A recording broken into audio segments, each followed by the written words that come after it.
Minecraft needs no introduction. Even if you haven't played it for yourself, you know of the impact this game had on the industry. Despite this, there hasn't been that many efforts to analyze and review this game like there has been for many other games. So that's what I decided to do. I'm going to be covering everything from start to finish in as much detail as I think is necessary to get to an understanding of what this game is trying to do. I have a particular interest in analyzing the original official release from 2011. But why? Well, there's a few reasons. This was the last version that the original creator, Notch, worked on before handing the project over to Jeb. For all intents and purposes, this is Notch's Minecraft, and everything that came after is mostly Jeb's. The original release was in 2011, so many of the reviews of the time were very surface level, and nobody on this platform went any deeper than that. This version is also often considered to be one of the worst versions, alongside the reportedly controversial Adventure Update Beta 1.8, and I want to see how much those claims hold water. But my most out there reason is this. I believe that Minecraft is rapidly moving towards a version of the game that is so far removed from 1.0 that it could legitimately be called Minecraft 2.0. Whenever I bring this up, people assume that I mean that they're going to release a separate game called Minecraft 2.0 that they've made from scratch, but that's not the case. I just mean that the game will be so different from what it was in 2011 that it could be its own sequel at that point. I actually wanted to make a video about this way back in 2019, but just never got around to it, and thus a lot of those things that I believe are needed for it to meet that criteria have already happened. This is not the time or place to get into that subject matter, but at this point, I think the only two things that are needed are a brand new dimension and a new boss that is unquestionably a boss, and not something like the fish or the boogeyman mobs that are in the game already. When this happens, regardless if Mojang actually calls the game Minecraft 2.0, I want to be able to explain why it should be considered the second full version of the game. But in order to do so, I first must take a deep dive into version 1.0. I have timestamps in the description to help navigate this video for those who can't watch it in one sitting. Most importantly, I have one that will skip this introduction and get you right into the video itself if you're already interested in the subject matter. But if you plan on asking me why I didn't talk about a certain subject matter or why I'm not heavily modding the game, then stick around. If you're watching the premiere, you have no choice. So you're stuck here with me. This game is the perfect example of limitless freedom not always being the best thing for games.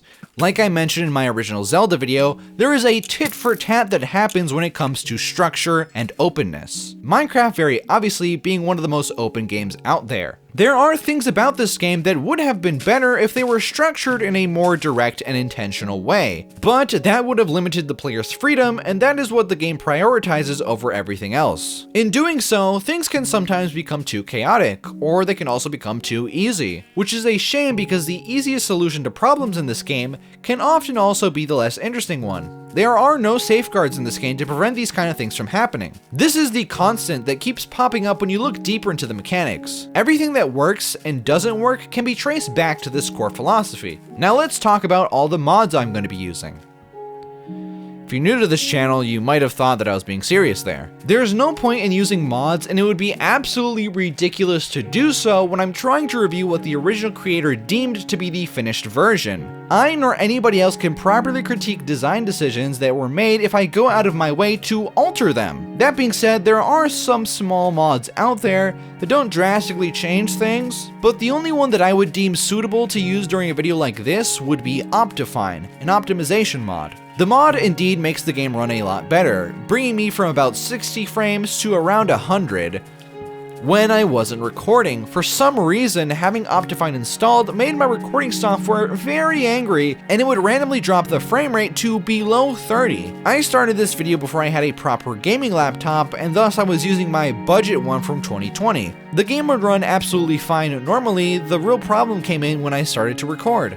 OBS is hot garbage when I need it the most for some reason, and it just became a slideshow, so I had to rely on the classic Fraps, a recording software that is infamous for the file sizes it generates. It is really fitting though, since that is the program that most people used to record the game back in 2011. I decided to opt for a better frame rate over a better image quality during the making of this video, so I recorded in half size, since that gave me the most consistent frame rate. Not everything was recorded this way, but most of it was. I doubt that most people would even notice the difference if I hadn't mentioned it, since they're most likely watching this on their phones, but I just wanted to mention it. just in case somebody was like, why does this look like a little muddy? That's why. If we're being honest though, this kind of content is most likely put on a second monitor or just on the background while you're doing something else, so there's a chance that a lot of people won't even look at the screen while watching this. There are things in this game that I never bothered to talk about. I know I said I was covering everything, but I mean, I can't legitimately cover everything while still making a video that's watchable. Come on, cut me some slack.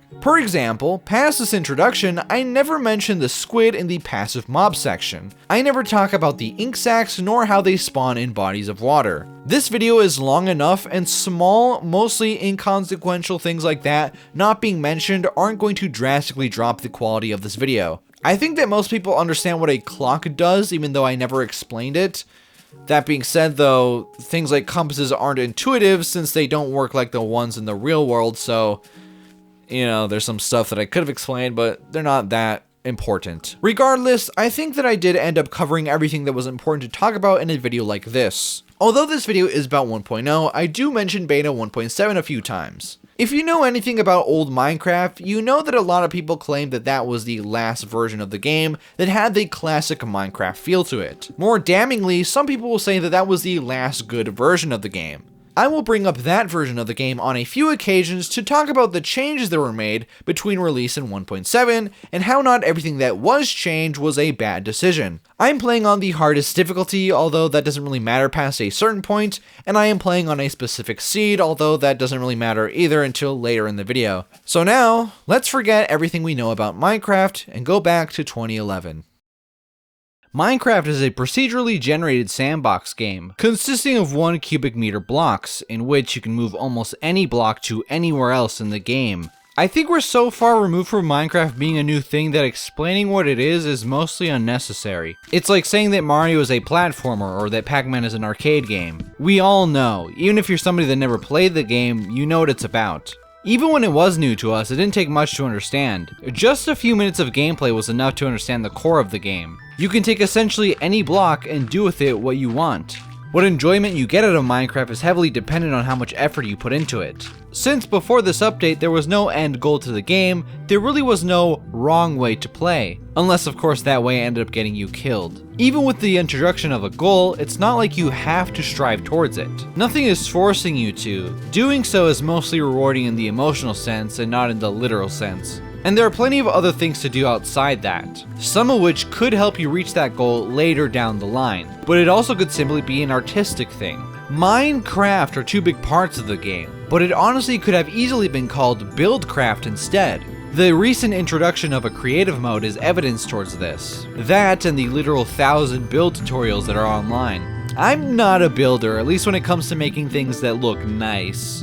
I will try every once in a while to make something just because it looks cool in my world, but for the most part, I make things that have a gameplay function to them. This time around, I did try to do a little something more with my home, and you'll notice throughout the footage that it changes over the course of my playthrough. It's not bad, but it's definitely not great. I did finally make a roof that I didn't hate. That took a while. The fact that both a creative and objective playstyle exists within the game speaks to its openness. Now, the main mode is survival, which means that you will benefit from a playstyle that focuses on the acquisition of resources and the building of fortification, regardless of how aesthetically pleasing they are. However, once you get things going, it's not too hard to wind up with a lot more resources than you'll ever need. This is my main world that I've played since 2019 when I got back into the game. I started on version beta 1.3 and have slowly been updating the game. Interesting enough, most of my builds had a mechanical purpose in the beginning, but as I played more and more and acquired a surplus of resources, most of the things I built were just for fun.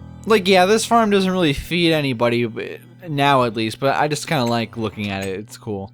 I don't have enough things to do with all this stone. I really don't need these many diamonds to survive.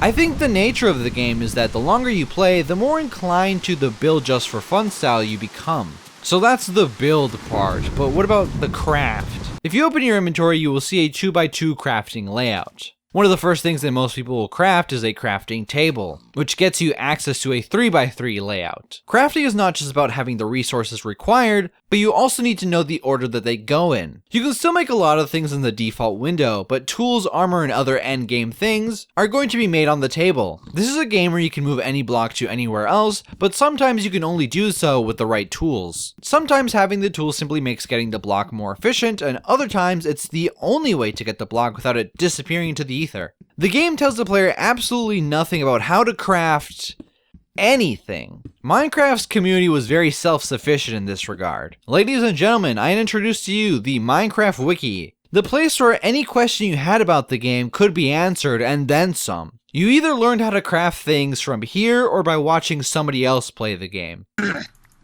He's puking clay. Man, you had a rough night. Bitch, oh god.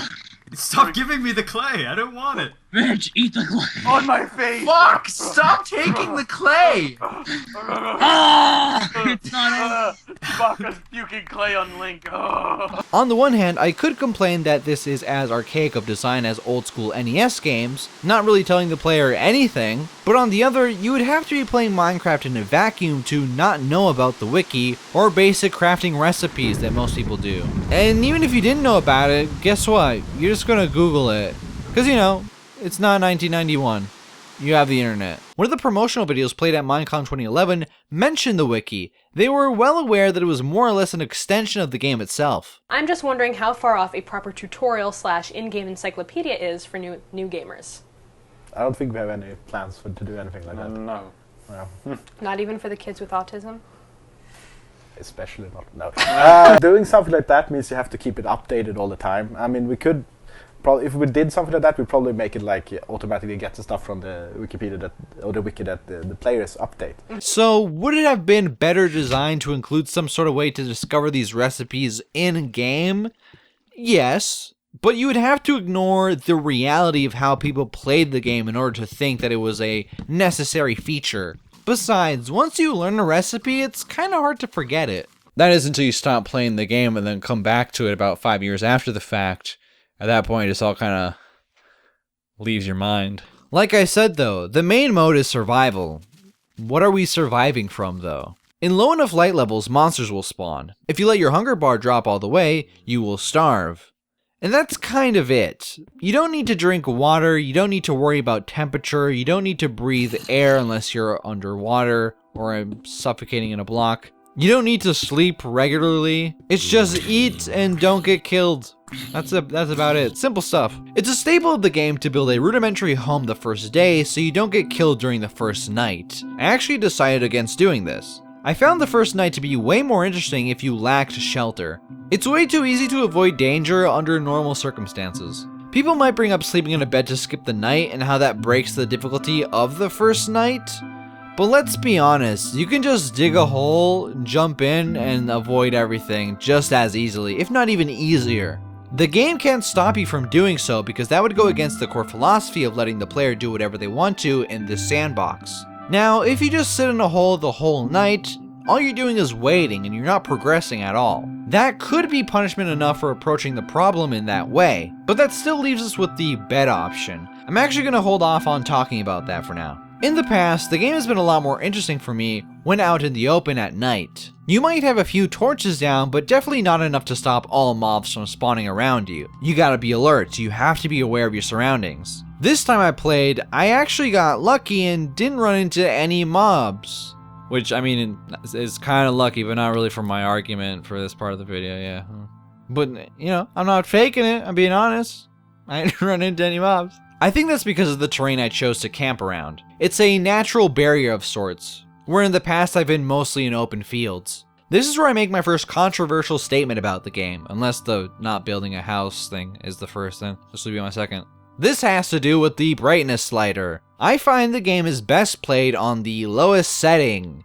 Yeah, let me explain. When playing on the highest setting, you lose a lot of the danger of the night or just the darkness in general. You don't know what's out there, if anything. Torches are the answer to that. They both prevent mobs from spawning and also let you see. I know, crazy, you never thought of that before. Oh, torches let you see.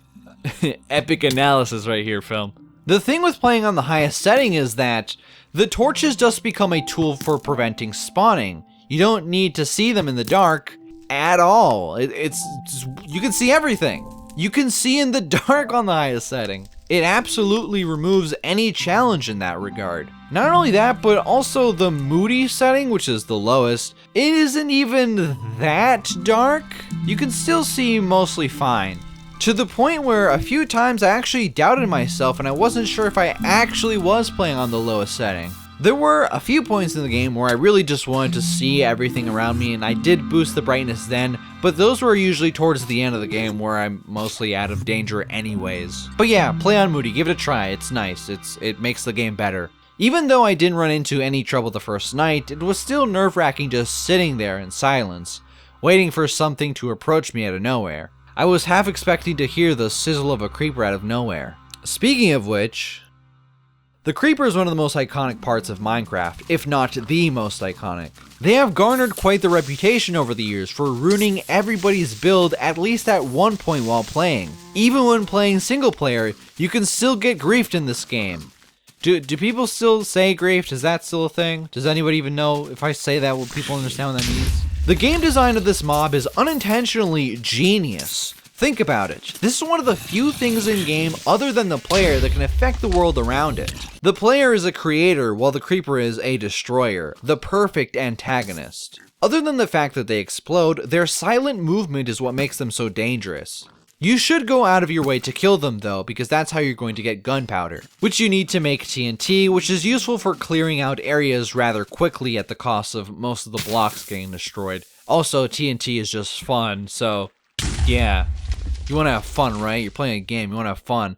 You can also get a music disc if you manage to kill the creeper by having a skeleton shoot at it.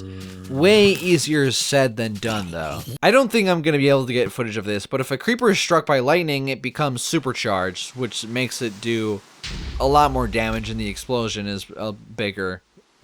It's pretty rare, but the thought of it is terrifying nonetheless. Skeletons have a pretty bad habit of constantly moving to the left. It's a glitch, I believe. A noticeable trait of theirs that veterans of the game will know all too well. I actually kind of missed them when they removed that. Is that weird?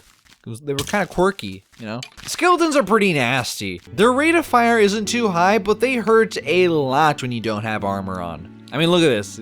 He hurts. It's scary. They're scary boys. Things can get quite out of hand if you come across more of one of them at a time, although that could also be a benefit. Skeletons can harm fellow mobs, and doing so will take the aggro away from the player and place it on said skeleton. Watching them slowly fight each other is always fun, though if they shoot a creeper and don't kill it, the creeper will explode on the skeleton, so you better hope it wasn't near some diamonds or one of your builds.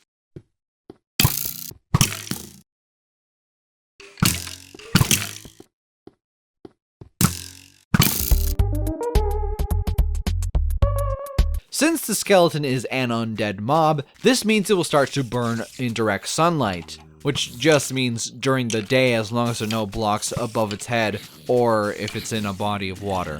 They drop bones and arrows. Bones, not bows. Bones and arrows. This makes them a very valuable mob to go after, especially in the early game. Bones can be made into bone meal, which will fully grow any plant you use it on, speeding up farming a considerable amount early on, which you'll need because food is good. It's a good thing. Yeah, duh. Again, a fantastic analysis. Like and subscribe, people. Leave 12 comments on this video. Make sure to leave a comment saying Stinker Bingus if you got to this part of the video. The other undead mob in the overworld is the zombie, probably the most basic of mobs in the game. It pretty much makes a beeline right for you when it detects your presence. They aren't that dangerous, but they can damage you a lot quicker than a skeleton can. It's a very small detail, but I've always liked the fact that the zombie is just a zombified version of Steve. It adds to the mystique of the world. It makes me think that these are the remains of whatever civilization existed long ago. Quick side note, there is no official lore for the game or anything like that, but I've always liked to come up with my own. So here it is. Steve woke up one day not remembering who he was or what had happened before that very moment, and has been learning how to survive ever since. This would make the in-game updates canon, It's not that pistons didn't exist until beta 1.7, it's that Steve wasn't good enough at crafting with redstone to make one up until that point. It's not that terrain generation changed, or that new biomes were introduced to the game, it's that Steve just never traveled far enough to find them, up until he did. I did mention in my Zelda review that Minecraft isn't an RPG, and I do stand by that, but that doesn't mean that you can't roleplay in it. The game is open enough for you to do so I do a little bit. Anyway, zombies will drop rotten flesh, which can be eaten by the player, but it will inflict you with the hunger status, which will decrease your hunger meter a lot faster than normal. Although there is a chance that you don't get the status at all, but don't depend on it. Rotten flesh is a pretty recent addition into the game. Previously, zombies would drop feathers, but that was always just a placeholder for what they would eventually drop in-game. Rotten flesh is a very good food source for pet wolves since they can eat it with no problem at all, and you might as well use that instead of your actual food that you have for you. So you might want to keep some stacks of rotten flesh around, not just toss it into lava. Of course, if you don't have any pets, then don't keep them. It does nothing else. Spiders are the last of the basic overworld mobs. Their most interesting trait is their ability to climb up walls. One change I've made is that spiders will climb up walls.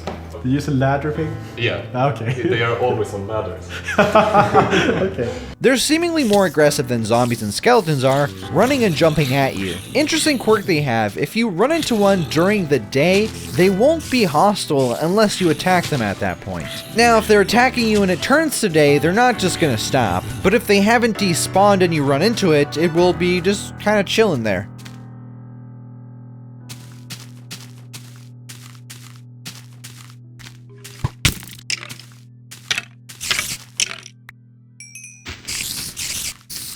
I used to think this was a glitch back in the day, but it's been in the game for so long that I guess it's a feature, right? They do still do that in the game, right? They drop spider eyes, which can be used for making potions. We'll get to that way later. Just know that it's pretty useful. They also drop string, which can be used to make a bow, which is very useful. And you can also use it to craft wool, which, I mean, I guess is a little useful, but we'll get into sheep later. The Enderman was the very first mob I ever saw in game, back when I first played the game. I didn't know what it was, I was staring right at it, and then I got blown up by a creeper because I was looking at the Enderman. The Enderman hits pretty hard and can teleport away from you. Sometimes they teleport away and just never come back, but other times they'll fake you out.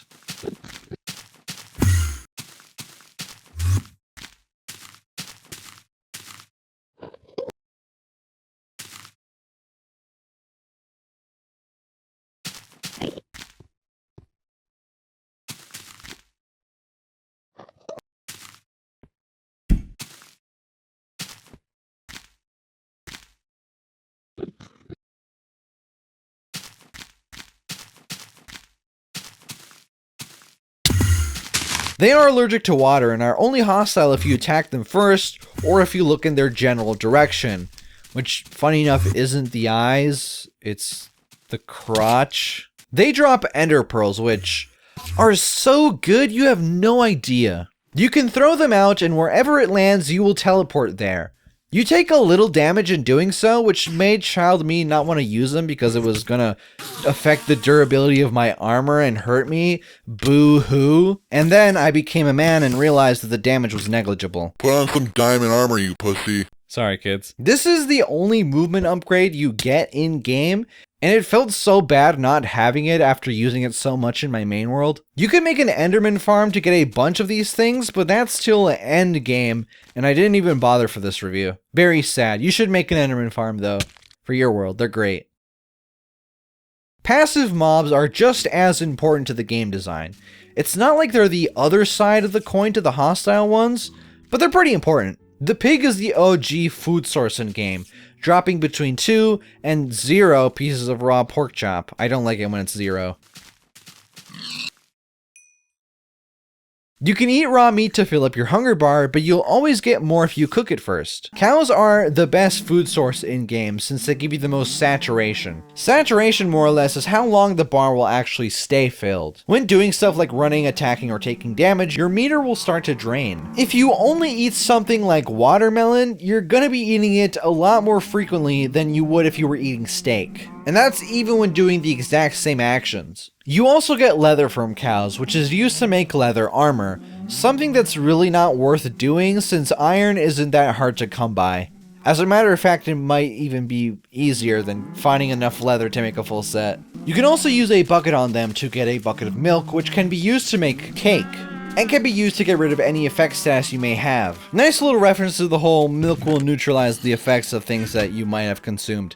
I'm not a doctor, don't just drink milk if you swallow something that you weren't supposed to. Go to a doctor. Chickens will drop 1 raw itself and some feathers. If you eat it raw, you have a pretty good chance of getting the hunger effect like with the zombie flesh. This is supposed to be like salmonella, which I like, it's funny. They also drop eggs, but not when you kill them, they'll just pop them out randomly. Which the eggs are used to make cake, but you can also just throw them and sometimes a baby chick will come out of it. Finally, we have the sheep, which for the longest time was the odd man out. You ain't getting mutton out of this boy. All he's good for is wool, which is used for making beds and other general decorations. You can use shears on a sheep to get more wool out of them instead of just the one, but doing so will forever have them be woolless since they don't regrow it in this version, which is kind of sad. I feel bad for these poor boys. You guys remember that one Pixar short where the sheep gets sheared and he's depressed? It's kind of like that, but with more blocks and Sweden people. Sweden people? Swedish people, what? So what does the hunger bar do? Well, if it's full, you will regenerate your health. This will stop once you hit 8.5 of these drumsticks. You will also be allowed to run until you drop to 3 drumsticks. This means you have to eat food pretty often depending on what you're doing. Dropping to no food at all will cause you to start losing health. If you're playing on hard mode, this will kill you, but on normal you will stop at half a heart. Yeah, I didn't think I was going to have to talk about Beta 1.7 this quickly, but here we are. Beta 1.7 is often regarded by old heads as the last good version of Minecraft, or the last version of the game that kept that original feel before the change happened. Beta 1.8 is the first half of the adventure update, with 1.0 being the second half. A lot of things changed in Beta 1.8, but just for the sake of simplicity, I'm going to say that there were changes to this version of the game. So the whole hunger mechanic, the ability to sprint, that's completely new. Passive mobs dropping food when killed, only the pig used to do that. Cows used to just drop leather, chickens would just drop feathers, and the sheep are exactly the same because Lamau. So if there was no hunger meter before, what did food do? It healed you, straight away, no animation either. They were just an instant health replenish. The downside was that you couldn't stack it, so food would take a lot of space in your inventory. Except for bread, right? Am I remembering that correctly? I think bread was the only one that could stack. And because food wouldn't stack, cooking it wasn't that easy. So what about these changes made players upset? Frankly, health regen isn't very fast. Before, if you were about to die, all you had to do was eat a bit of food and you were good in seconds. In the release version, you're gonna have to wait for your health to come back. And remember, all it takes for the regenning to stop is for a drumstick and a half to go away, which does not take very long. Now yes, this is survival mode. On paper it makes total sense that you would need to rely on eating food to survive. Here's a question though. What's your incentive for keeping your health bar at full? If the answer is simply, so I don't die, I don't think it's a very good game mechanic. The key word in the question is full, not 80% full, not almost full. I mean the best maintenance possible that you can run on yourself. The game should reward you for keeping yourself topped off, but this isn't a reward. Not dying is the baseline. That's like saying that your husband is the best one out there because he doesn't hit you. So how do you fix this? I know me giving off suggestions on how to change game mechanics in Minecraft version 1.0.0 is kind of laughable, since some of these mechanics don't even work the same way anymore, but I'd still like to theorycraft my ideal version of the original release. Maybe someday I'll figure out how to mod the game and make these changes for myself. Or maybe somebody watching this will do it for me. Both are highly unlikely. So first off, I would make the regen twice as fast when the bar is completely full, and then drop it to what it is in-game now if you lose the first 2 drumsticks. Once you hit about half of the bar, then the regenning would stop entirely. Also, being at full hunger would give you a slight boost in mining, let's say 1.2x speed, and a damage boost also of 1.2. These boosts going away after the first drumstick, or maybe even after the first half of the drumstick. I think the sprinting mechanic works just fine though, don't change that. Personally, I don't think the hunger bar goes away that fast as other people seem to imply, but I would make that last a bit longer just for good measure. So there, we fixed all the problems that the old heads have with the mechanics, right? Well, no. Not only do they have a problem with how the hunger bar works itself, but they also have a problem with how you actually get food. The way the passive mob spawn was radically changed from beta 1.7 to release. If you never played beta Minecraft, you might not know that passive mobs could despawn, which you might find annoying, but they could just as easily spawn in. I've literally had no mobs anywhere near me. I turn around, turn back, and then there's just a big glob of them just sitting there. It's that ridiculous. So this means that God is performing miracles all around you at any time during the day, and you can just take the food that you need when you need it, more or less. Even if there aren't any pigs around, you won't have to wait that long for one to appear. So how does it work in release version? Passive mobs will now never despawn, and their spawn rates have been drastically turned down. It's no longer feasible to just wander around taking out animals as you come across them without a care in the world. Now, this isn't actually true, but it feels true that animals can go extinct in certain areas if you're just killing all of them willy-nilly. The game will eventually spawn new ones in, but the wait time is bugged from what I understand. This is one of those things that people always call a bug, but it could well enough just be a bad decision. I honestly don't know. People just say it's a bug without providing any evidence, so it might be. It seems bugged, so people probably disagree. So not only do you have to eat a lot more to stay alive, but now food is also not as easy to come by as before. Man, they really messed up the balance of Minecraft with this one. If only there was some in-game mechanic that would render this problem innate.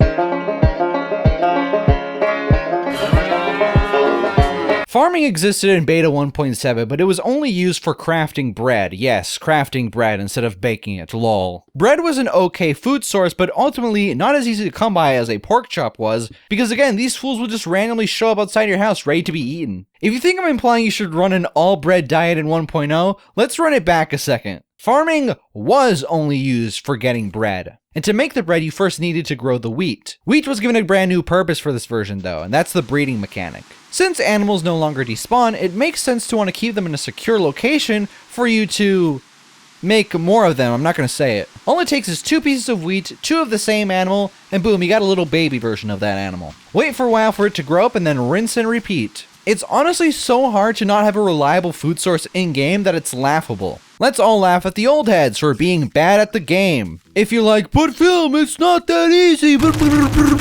No, it is. Here's how you do it. Kill any animal you come across at the very beginning of the game, but then no other ones for a while. Collect seeds as fast as you can and then fast track getting at least 2 wheat. If you keep your eyes out for a burning skeleton after the first night, you're gonna have an easy access to bone meal. Go find an animal, literally anything but a sheep will do. Go back to your base camp with the animals, then dig a small hole and throw them in there so they don't wander off. Build some fences and a gate, encircle the hole with said fences and gate, and then fill the hole up. Congratulations, you are a Minecrafter. But film, animals are so rare in this version that you can't just do that. No, they're not. Just walk like 30 seconds in any direction and you'll find them.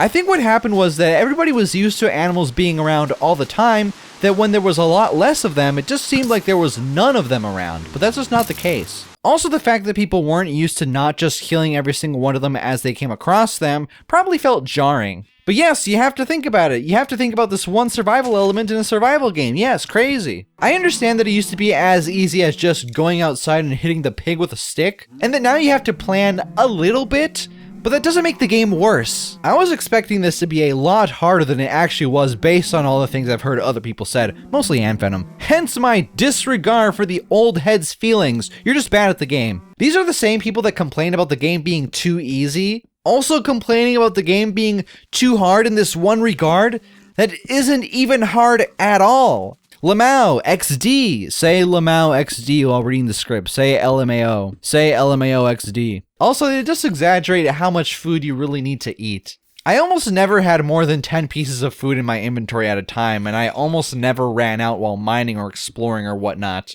So the idea that you have to hold down the right click for an exuberant amount of time in game is wrong. Better at adventure, more like get better at not being bad at the game, nerds. Mobs can phase through the fences when the chunks are loading, so every time you start and play, there's a chance that some of them will just escape your pens. Or maybe just the cows? I didn't notice this problem at all with the pigs. It's not too bad of a problem, but it's a problem that surprisingly would be in the game for a long time, way longer than needed. Also, fences have a full block hitbox, and it's annoying. Alright, on to beds. Alright, so what's the sheep good for? You can kill him to get 1 piece or shear him to get up to 4, which I thought was up to 3. Is that did they change that later? I'm pretty sure you can only get 3 later on, right? Am I wrong? I don't know. Like I mentioned before, wool is made to craft beds, which you can use to skip the night. A mechanic that has gotten some criticism since it skips the most difficult part of the game. You can't sleep if monsters aren't nearby, but you can get into bed before the light levels are low enough for any of them to spawn, so you can like preemptively kill them. So it's not even that you can just cut the night short, you can preemptively stop it from happening. Beta 1.7 did this a lot better. If there wasn't enough light around you when you got into bed, there was a chance that a monster would spawn and interrupt your sleep. The only time I think this is unfair is when a creeper spawns, since you won't have enough time to run away or kill it. And actually, you can't even run in Beta 1.7, so yeah, it's blowing up on you. But not being able to skip the night by placing a bed in the middle of a dark field is good design in my opinion. The only problem is that even with a bunch of torches around me, I would still sometimes get a mob to spawn, which is dumb because I'm literally surrounded in them.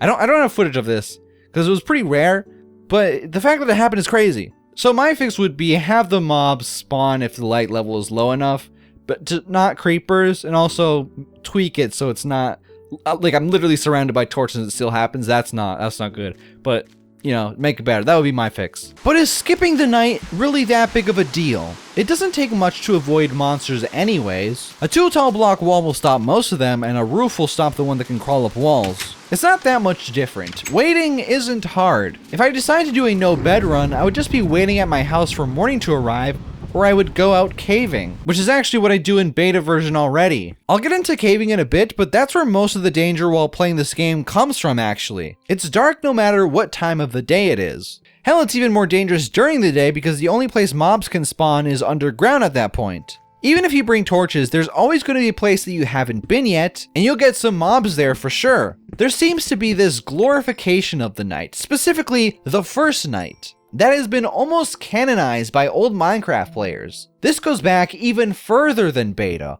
all the way back to alpha. A lot of people view this almost as the most pure version of the game. They claim that this is the time when the game was most focused on survival as opposed to some of the later versions that would come out.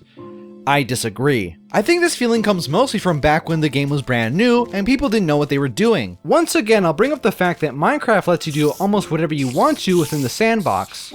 It lets you figure things out or even fail to do so. That was not changed from alpha to beta or from beta to release. Therefore, here in alpha, you can cheese the night almost as easily as you can in release. Now sure, there's no beds. Still doesn't take much to avoid monsters though. Again, a 2 tall block wall and a roof and you're set. So why did it feel different back then? Why can somebody like Whitelake make the argument that alpha did the night better back then? Minecraft is not about survival anymore. The use of the word to describe the base game mode, in fact, is inappropriate. And the best way to demonstrate why is with the first night. This used to be a big deal whenever you created a new world, but it's not easier today because we know more. It's easier today because it's no longer an issue. 3 wool isn't hard to come by, and that's the only difficulty in making a bed to circumvent the first night. Well, people were worse at the game, and thus it felt harder than it actually was. I know it might be hard to get your head around this, since this game is such a staple in gaming and has been since it came out, but for sure, no game before this one came out let you interact with the world the way that this game does. Even in these early versions that have a lot less features to them. People did not know the do's and do nots of the game yet. There weren't 1,000 videos of pro players on YouTube yet. The community was figuring stuff out. Whitelake can say that that's not what made the game more difficult or more of a survival game all he wants, but it's absolutely a factor to consider. It's not the only factor, but it's definitely a major one. When was the last time you played Alpha? Go play it, give it a spin, and see how there isn't some intrinsic essence to the game itself that makes it more of a survival game than what we have now. Here's some anecdotal evidence. Jerome, did you know that you could sprint? And Zach, follow me as well. Oh, I forgot about sprint. Oh my Jesus. You're bad. Yo, this creeper's not exploding. Let's just beat him up. He's downs. Beat him. Oh god! Oh my god! I'm about to die and lose all of our stuff that's valuable. No, he actually has our shit. Don't let him die. It's too late. I clogged up the ceiling. What do you want? Will be remembered. He will be remembered. What are you doing? I am building a house. This is with clay, dumbass. You can get out of here. Wait, You're Hippo, where's your supposed to- house? I want to build it with clay and be an Adobe Mayan mud builder. Yeah, we are really bad at Minecraft. Just go back to any Minecraft video pre-2013 and witness how bad people were at the game. And this clip is during the time where you can easily skip the night, when the game should be easier, you know? All of these people would go on to play Minecraft for a living, and here, they can't even build a base camp. Minecraft used to have this aura of mystique around it. Not because of anything from the game design itself, but because it was a new idea. When I first came across the game, I saw its last beta version. The version that, according to every YouTube video that mentions beta 1.8, was the most controversial for its changes that it made. That it almost ruined the game, or at the very least ruined a part of what the game used to be. Why is it that the concept of the first night is universally understood amongst Minecraft players, regardless of what version they started playing on? Why is it that even though I started playing the game in version 1.1, that I can relate to players that started all the way back in alpha when they start talking about the night? It's because everybody has had that moment when you're playing the game for the first time and the sun starts to go down, and you know that you're going to run into trouble if you don't act fast. It's intrinsic to the human experience to fear the night, which is why I think it works so well psychologically. Not because of anything in the game itself design-wise, but because it's designed within us. I'm saying that a caveman understands the Minecraft experience because he lived it, because the night is scary. It's the fear of the unknown. The game doesn't tell you how to avoid monsters, or how to build a house, or how to put torches down, or how to build a sword, or any of that. You either learn quick or die. You either sink or swim, which is also a learning experience. The concept of the first night refers to the first night in any given world that you play, but I think it's most valuable as an idea when referring to the very first night you ever played. It's going to be the most challenging, it's going to be the hardest, or at the very least it will appear to be that way to you, because you don't know what you're doing. Now yes, you can skip this with 3 wool and some wood, and perhaps that being an option will rob some players of that shared experience with everybody else. But that's the name of the game. You have the freedom to do whatever, remember? With that freedom comes the freedom to pick the easiest option, which might also be the freedom to play the game in the worst way. Again though, looking at it critically, the nighttime has never been that difficult. I would say that exploring the depths of the earth has always provided more of a challenge to the player, but that's not as universal as a concept as the fear of the night. I don't think most cavemen were miners, so that's not like intrinsically stuck within our essence, the fear of caves. Not really. I mean, kind of, but it's not exactly the same. So before we dig down, let's try and mostly cover the overworld in its entirety. This is where the spaghetti of topics really gets bad. Wolves are a neutral mob that will leave you alone as long as you don't attack them, but the second you do, they all become hostile. There's no benefit to messing with them, so just don't do it. Oh shit! No, he pissed him off. Oh jeez.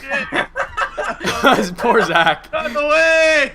Now they're coming after me, Zach. What the fuck? You can tame wolves with bones. Once tamed, you can have them sit and stay in one place forever, and they will attack mobs that attack you or that you attack. Except for the creeper. They luckily will never attack that, because otherwise the creeper would blow up on them the second they bite them. So, good game design. There'd be a lot of holes in the overworld if they did that. And a lot of dead dogs. That'd be sad. And you can feed them food to get their health back, and their health is indicated by their tail. If it's real low, they're about to die. This is where rotten flesh comes into play, because you can feed them it, and they'll eat it just fine, and so you don't have to waste your actual food. Wolves are kind of like companions in the original Fallout. They are going to die no matter how hard you try and keep them alive, and they're only kind of worth having alive anyways. There's also no way to breed more of them in this version of the game, so if you run out of wolves, you gotta go out and find some more in the wilderness. What does this have to do with biomes? Really nothing, I just didn't want to disrupt the flow of the previous section, so wolves are here. I mean, actually, wolves appear in forest biomes, and that's a biome, so that's how it ties in. Biomes are different types of regions that you come across in the game. How many different ones are there in total? I don't know. Yeah, I honestly don't know. So this is where the wiki starts to fail me, and me specifically. If you go to the wiki page for release version 1.0.0 and go to biomes, you will see 7 are listed, with most of them being frozen or icy variants to other biomes. You see, the wiki does a really good job of showing you what's new for each version of the game, but it's not very good of giving you an overview of a specific version in question. This has serious consequences on my ability to know how mechanics work, because the game has been officially out for 10 years, and these things change a lot, and the wiki doesn't always make that clear. Not to get too ahead of myself, but I have no idea if slime chunks are a thing in this version, if they were new to this version, if they came out in a later version, or if they were a thing from the very beginning of the slimes being in the game. So yeah, there is a wiki page on all of the biomes, but the page's info is on the current version of the game, because there's no legacy versions, or at least I don't see any, which I don't blame them for not keeping, because that'd be like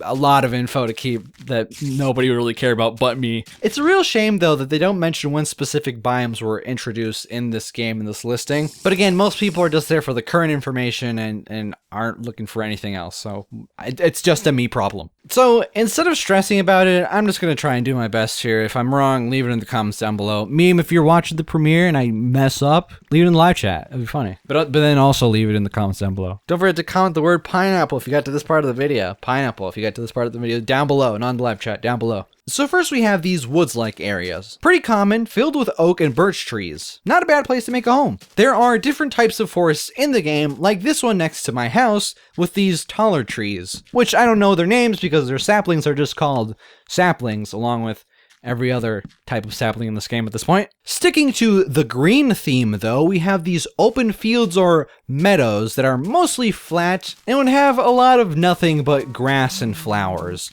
This is also where you're most likely going to find villages, and I think it might be the only place where they spawn in this version. Again, I don't know, I'm not even going to try to figure that out by looking at old versions of the wiki. Villages and villagers are unfortunately one of those ideas that didn't get implemented fully within this version of the game, most likely because of Minecon's deadline. I still feel like I probably should still be polishing stuff because it's stuff to polish, but I don't want to risk there being new bugs, so we're not doing that. Villages have different types of buildings like churches, libraries, and this blacksmith workshop. Those being the best because they include chests with things in them. Sadly, mine didn't have one of those. Yeah. So what is it about the villages that are incomplete? Well, it's the villagers themselves. They do nothing, sharing the same AI as the pigs do. They'll just walk around and they'll run if you hit them.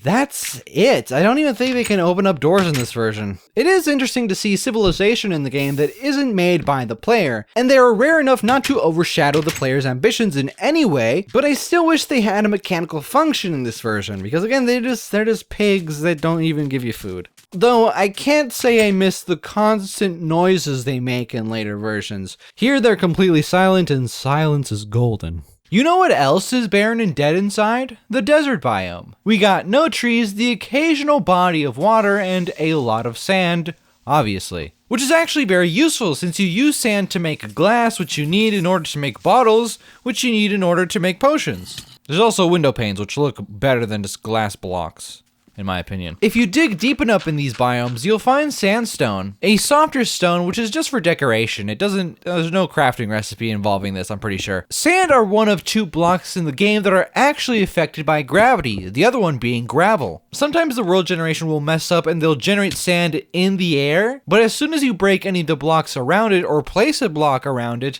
it will start to fall. Deserts are cool looking, but you really don't want to live in them because of the lack of animals, the lack of tall grass, which doesn't let you get seeds, and the cacti not being edible, which is cringe. That should be a food source. You can only use them for dyeing things and hurting yourself on them and breaking your armor. That all being said, it never rains in the desert, so you never have to deal with the annoying rain sound when rain is existing. So maybe live near a desert, but not in a desert. Maybe have like a temporary home in the desert when it's raining, I don't know. Like I mentioned before, we have snowy versions of other biomes like plains and hills. There it snows instead of rains, which will cause a small layer of snow to generate on top of everything. You can then use a shovel on it to make snowballs, which can then be used to make a block of snow, which you can use to make a snowman buddy that will throw snowballs at hostile mobs. I recommend it, it's about time that you let go. They also leave a trail of snow wherever they go, so if you just like keep one in a corner like blocked off, you can just use the shovel where he's standing and get infinite amount of snowballs, which is kind of cool. I hit the mic. Nice. I mean, snow isn't that useful, but I mean, it's kind of funny. Snowballs, that is. They're kind of cool. They don't work on players though, which is weird. You also need a pumpkin, which you'll most likely find in some of the greener biomes, but I mean here, this ain't green and they're right there. These guys won't actually kill any mobs because again, they're snowballs. It doesn't actually hurt them. He is good for taking the aggro off the player for a few seconds. Not a good thing when it comes to dealing with creepers though, because unlike the wolves that will not attack the creeper, the snowman will absolutely attack the creeper and the creeper will blow him up. So, you know, you shouldn't set these guys up outside your house as a defensive mechanism because that's a good way of getting your house exploded.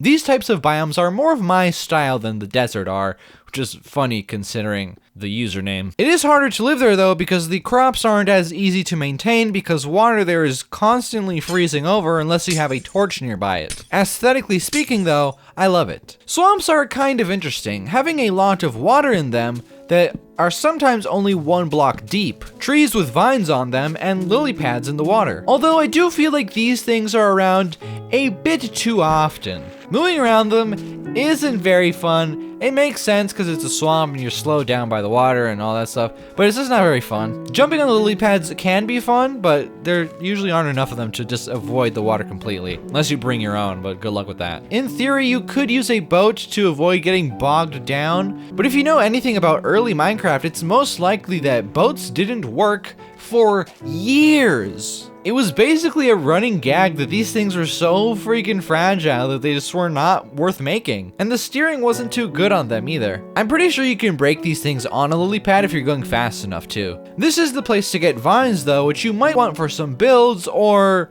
well, that's about it. It's just aesthetic stuff. We can actually find mushrooms here. I'll elaborate more on those a bit later. Something funny DreamWorks guy. Rest in peace, Smash Mouth lead singer whose name I don't know. The extreme hills is probably my favorite of the bunch. They can be a pain to traverse, but they can look very cool if you have a good seed. These biomes are actually one of the things that got me into Minecraft initially. By the way, can any of you seed-seeking mad lads find this seed for me? That would be great. The link to this video is in the description. #ReviveASF. Nobody knows what I'm talking about right now, but it doesn't matter. A veces el chiste es para uno mismo. Rarest of them all, and brand new to the game, are the mushroom islands that have large mushrooms on them. And these mushrooms that are cows that are 100% more trippy. Not only can you get milk out of them, but you can also use a bowl on them to get stew, which, psych, is actually the best food in the game in terms of the saturation thing. I think? I've heard that, but while playing, it didn't seem that much better. I don't know, maybe that's wrong. This is why we need a better wiki, or a wiki that shows me the original version, just so I can make a better video. But like food in beta 1.7, you can't stack them, so you know, it's a trade-off. You can stack the empty bowls though, so you can just keep those around with the 2 shroom options in your inventory, and there you go. So it might actually be the best food source just for that reason. The biome is very, very rare and has this cool look to it. It also has this knot grass thing to it, which, I mean, you can't really do anything with it, but it is aesthetically nice and it can be used for some builds, which I know I've been saying that a lot, but I mean, this is basically buildcraft like I said earlier. Other than that though, there really isn't anything else here, but I mean, it's cool because it's so rare, honestly. Alright, let's hear how the old heads complain yet again about how the world generation was ruined in this version. So the last biome we have here is the ocean biome. Prior to this update, Minecraft's world generation was comprised mostly of land with small bodies of water in between. Mojang then changed that to have these expansive bodies of water in it. Intercontinental travel was now possible. So how is this a bad thing? So remember how boats aren't very good? Well, let me tell you, that's not even the problem here. You know you really messed up when boats aren't the biggest problem with ocean travel. Like real ones, these oceans are massive. You can find yourself sailing in one direction for a good 20 minutes before you come across the next landmass.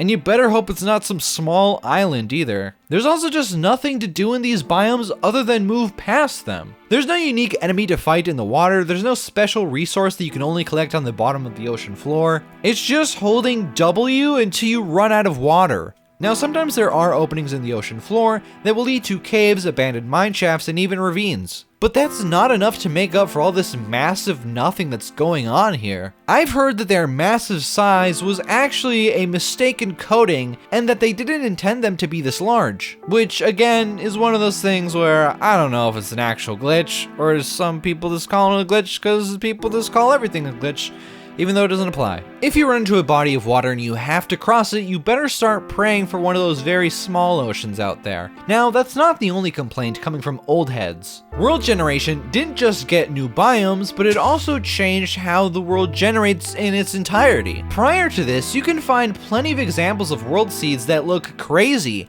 having ridiculous elevation differences in them. Probably the most well-known example of this is Gargamel, which starts you off here and just looks absolutely incredible. Glacier is another classic seed of this type. There are plenty of examples of very interesting world generation all over the internet from this version of the game.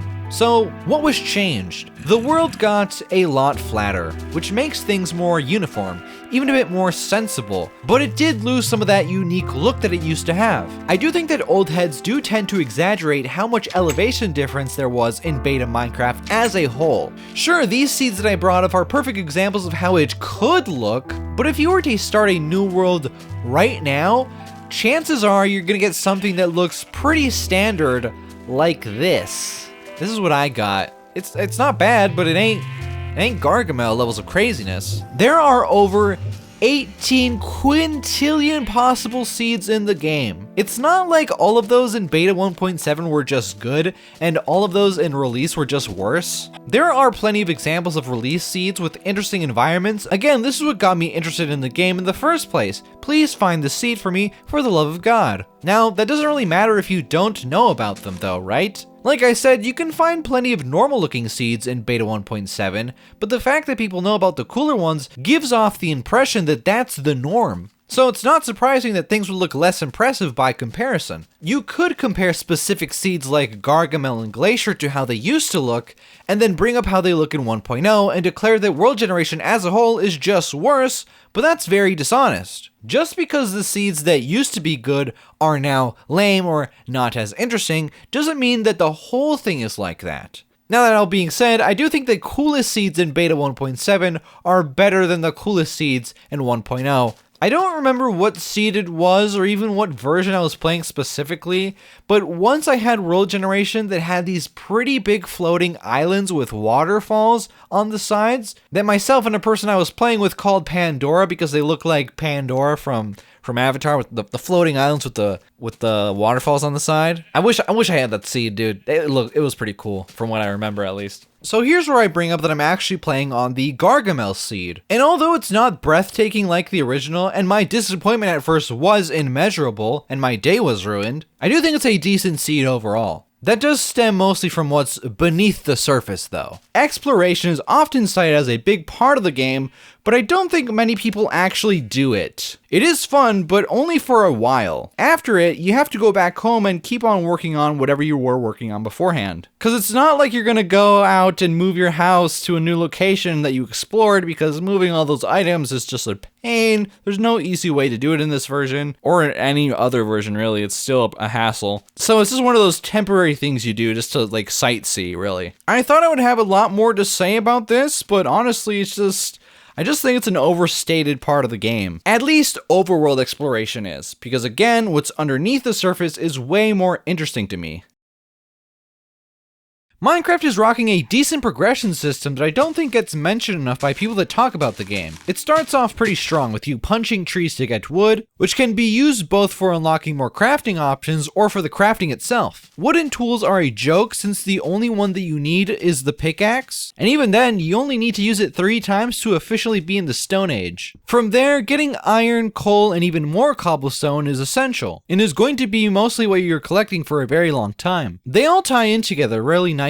You need iron to get the next set of tool upgrades, you need coal to make torches, but also to smelt the iron ore into usable iron ingots, and you need the cobblestone to actually make the furnace to do that in the first place, which also doubles as an oven in this game. 1 piece of coal will smelt up to 8 things. You can cook a log to make a piece of charcoal, which works exactly the same as the coal, and in this version looks identical, but they won't stack because they are 2 separate items. So at that point you can cook 1 log and then cook 8 more with the first log that you cooked, and then just keep going from there. Of course, you are trading wood for this, so it's not like you're making more coal out of nothing. That being said, the coal is decently abundant in caves, while the iron appear in smaller veins. Though I did manage to find this one that had about 10 pieces of it, though I'm pretty sure they're just 2 separate veins that happen to generate right next to each other. You can use iron to make iron tools like I mentioned, but you can also use it to make iron armor. Armor is essential for staying alive in this game. It makes it possible to survive a blast from a creeper, so you should get a set as fast as you possibly can. It's not going to be that hard to get, since if you look for long enough, you can come out of a cave with a decent amount of iron on you. The armor system is another thing that, yet again, the old heads don't like about this version of the game, and this one is just crazy, man. I don't know what's going up in their heads, in their old heads, their bald heads. Copa, ex machina, bald. See this bar? Is this even a bar? See this thing? This is your armor rating. When I'm wearing diamond armor, it is full. When I'm wearing leather, it's not. In beta 1.7, this bar is more of a armor condition bar than a rating. The more durability it loses, the less protective it becomes. On paper, it's an interesting mechanic. If you have unkept armor, it's going to be less effective. So what's the problem? So for one, you can't repair tools or armor in beta 1.7. That would not be a thing until the release version, so the optimal way to play is to throw out pieces of armor before they even break and make new ones. Not that you'll even have a chance to do that, because 2, armor breaks very quickly. How quickly is very quickly? 2 minutes, or a little more precisely, 2 skeletons, a spider, and 2 creepers. Yeah, that's totally worth the 24 pieces of iron I used for the set. Now, maybe diamond armor is really where it's at in beta 1.7, but I'm not gonna look for 24 pieces of diamond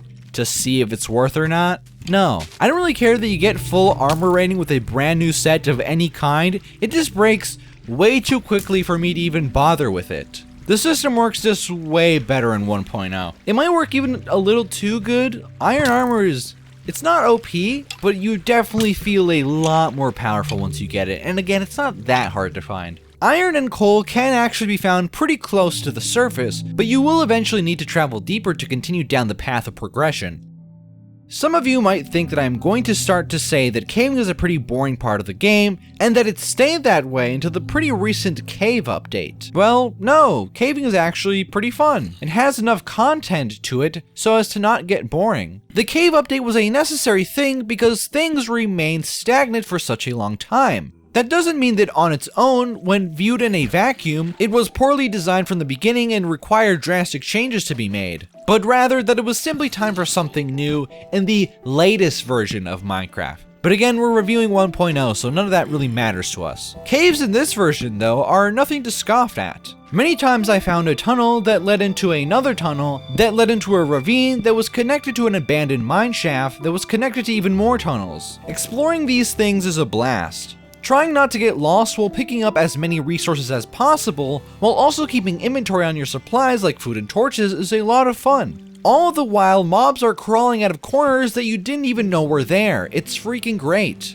Like I mentioned before, no amount of right-clicking on a bed will make these cave monsters go away. You have to clear them out yourself. Here's a pro tip. Always place your torches on your right side, so you can always follow the torches to your left to make your way out. This mostly works unless you come across one of those little loop-de-loops, then things start to get strange. I actually had to abandon a cave system near my house because I would eventually just be stuck in there for a while. So yeah, it can get kind of goofy. Once you are deep enough, you'll start to come across new resources. First here is gold. Gold tools and armor is possible to make, but they are more of a sidestep than a step forward in the progression system. They are very fragile, but they will break blocks faster, and armor is just worse. Despite this speed increase, it's still not worth it to carry around golden pickaxes for clearing out large areas of stone. They just break way too quickly, and I believe they have the same durability as wooden materials. Gold is much more useful for stuff like power rails that will give minecarts a boost when they move through them, which is what keeps them going forward. There isn't much use for minecarts since there are way better ways of traveling large distances in the game, but they are neat for the occasional roller coaster build, I guess. This leads me into another new material in the cave, redstone. Put it simply, redstone is the electricity of Minecraft, and just like the real thing, there is a lot of useful stuff you can do with it. You got the dust itself, which is just like wires, redstone torches which emit a power signal, repeaters which can make said signal go longer than usual, extremely useful for any build. Pistons can push blocks, or in the case of my wheat farm, can hold the water back until I'm ready for the harvest. There's also a sticky piston variant which can push and pull blocks. We also have the dispenser, which is used for shooting out arrows, and I believe that's the only thing it can do in this version. I mean, besides just shooting out normal items that you can pick up off the ground. There are also levers, buttons, iron doors which can't just be opened by right-clicking on them, TNT that can be activated with redstone, and I'm sure there's something else that I'm probably forgetting about just because of how much stuff you can do with this thing. And I've just mentioned the superficial things really. I haven't really gotten all the things that you can do with redstone, and that's because on paper, you can almost do anything with it. As you can see, I have this wheat farm. This is like the most basic thing you can do with pistons, repeaters, and a lever. You want to make a TNT launcher or a chain gun? Well, you can. It's not practical, but you can. It's also fun.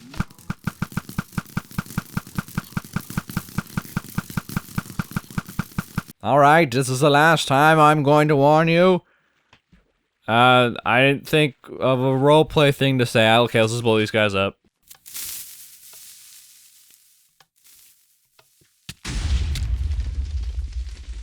Yes! You want to make a 2x2 doorway? You can! I'm not going to do it though. I'm not at all an expert in this kind of stuff, and thus I can't really begin to explain all the kinds of different things that are possible, nor how does it work or any of that kind of stuff, which actually might be a good thing in this case because this video would become much longer if I went into depth into all that stuff. It honestly could be its own video. Just to give you an example of how complicated redstone can be, here's an example. Here's an XP farm that I made. I was originally not going to make this because I made it in my main world a long time ago and I remember it taking a long time, but I eventually decided no, I should try to do it for the review to get footage and also just to relive the experience and write about it and stuff like that. As you can see, it's totally broken. I built this by copying the one from my main world, and man, it was a pain. Eventually I gave up and looked up the original video where I got this design from.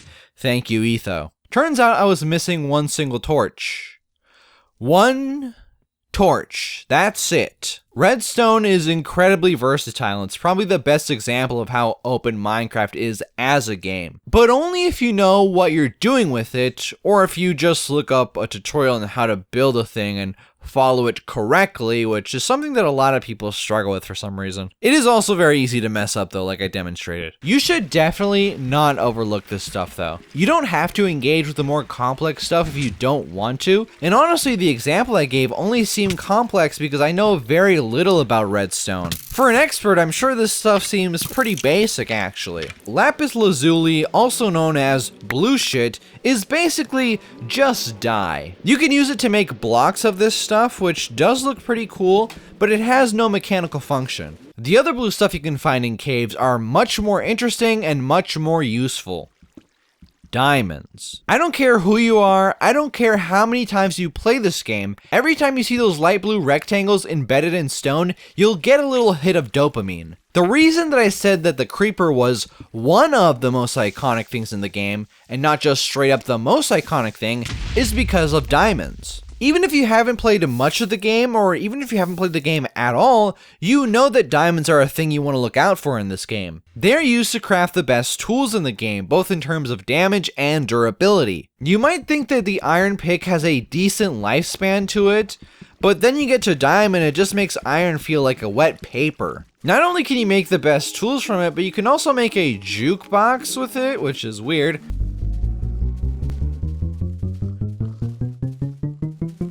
And an enchanting table with them. I'll get into the enchanting much later.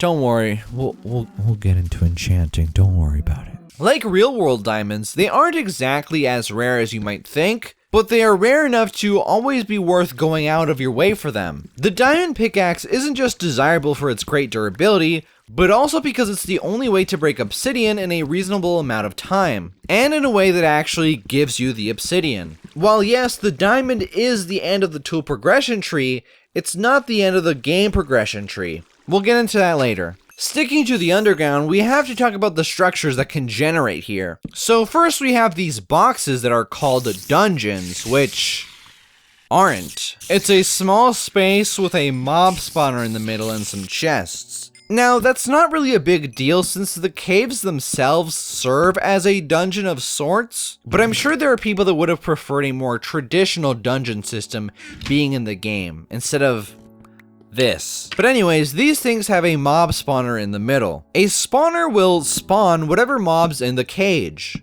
given that the light levels are low enough to do so. You cannot move these spawners in any way since there is no tool that can break it and also give you the block, nor can it be pushed via pistons. Dungeons are the only place where you'll find this cobblestone variant that has green moss accents to it. Make sure you keep this stuff safe because it's kind of like a finite resource. Very cool for builds, I like it a lot. One of the things you can get from these chests in the dungeons are cocoa beans, which leads me to one of the rarest items in the game. The cookie. This is the only place where you can get cocoa beans, which you need to make cookies. And there's no way to plant the beans to make more of them.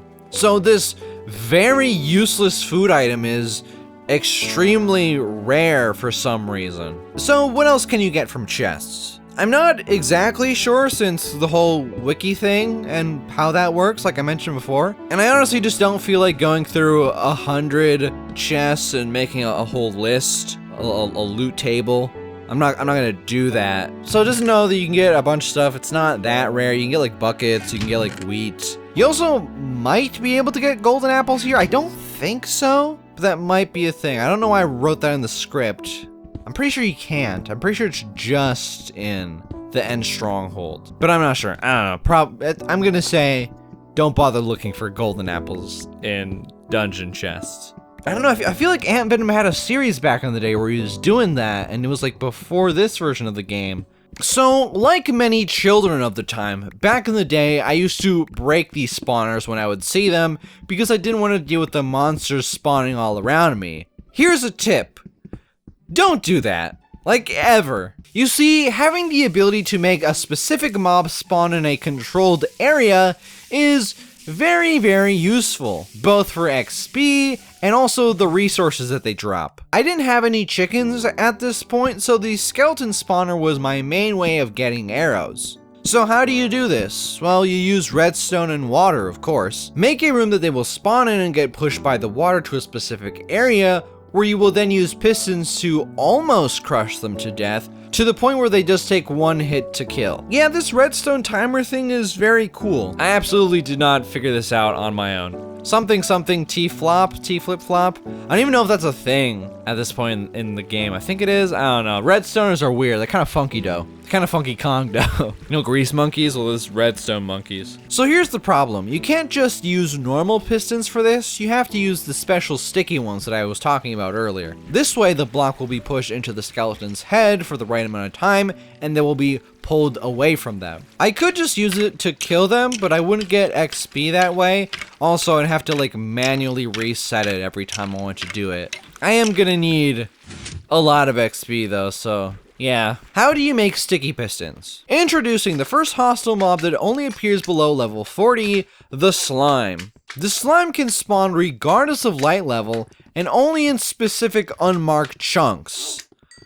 I think. Chunks are a 16 by 16 area that span from top to bottom in the game, which is how the game does something. I don't know. The game like divides the world into chunks. Something technical stuff mumbo jumbo. So how rare are these chunks in this version of the game? I don't know. Do they even exist in this version of the game? I don't know. The wiki says that 1 in every 10 chunks will be a slime chunk, but I have no idea if that was the case for this update, or if it came in a later update, or if it was always there from the beginning of the slime. I don't know, it doesn't say. I did manage to find a slime, and I actually have a screenshot of it, which happened a few months ago as I'm writing this. I didn't bother to take one with the actual coordinates on screen, and since this happened such a long time ago as I'm writing this, I don't remember where this actually is at all. Like, at all. I don't remember where this is at all. So I guess I could either A, look around all these caves that I haven't been down since December, to maybe find a slime and go, okay, this is the spot. Or B, I could just start digging around in this basement in hopes to find a chunk where they spawn in. Either way, it's gonna take a while. It's gonna take an even longer time now that I found a completely different caving system while I was doing this. This seed is filled with these kind of caves and I absolutely love it. And by the way, no, they do not spawn in swamps at night. That would come much later in the game. So here's the kicker, right? A few months ago, as of the writing of this part of the script, I found a cave spider spawner in an abandoned mineshaft. We'll get to those, don't worry. And I also decided to make an XP farm with it. I had a single slime ball and needed 2 of them. And I really didn't want to look for another slime because, again, it's just not easy to run across those things. So I did what any other man would have done in my situation. I used an old duping glitch to get a second slime ball instead of wasting my time. Why didn't I bother to make a third?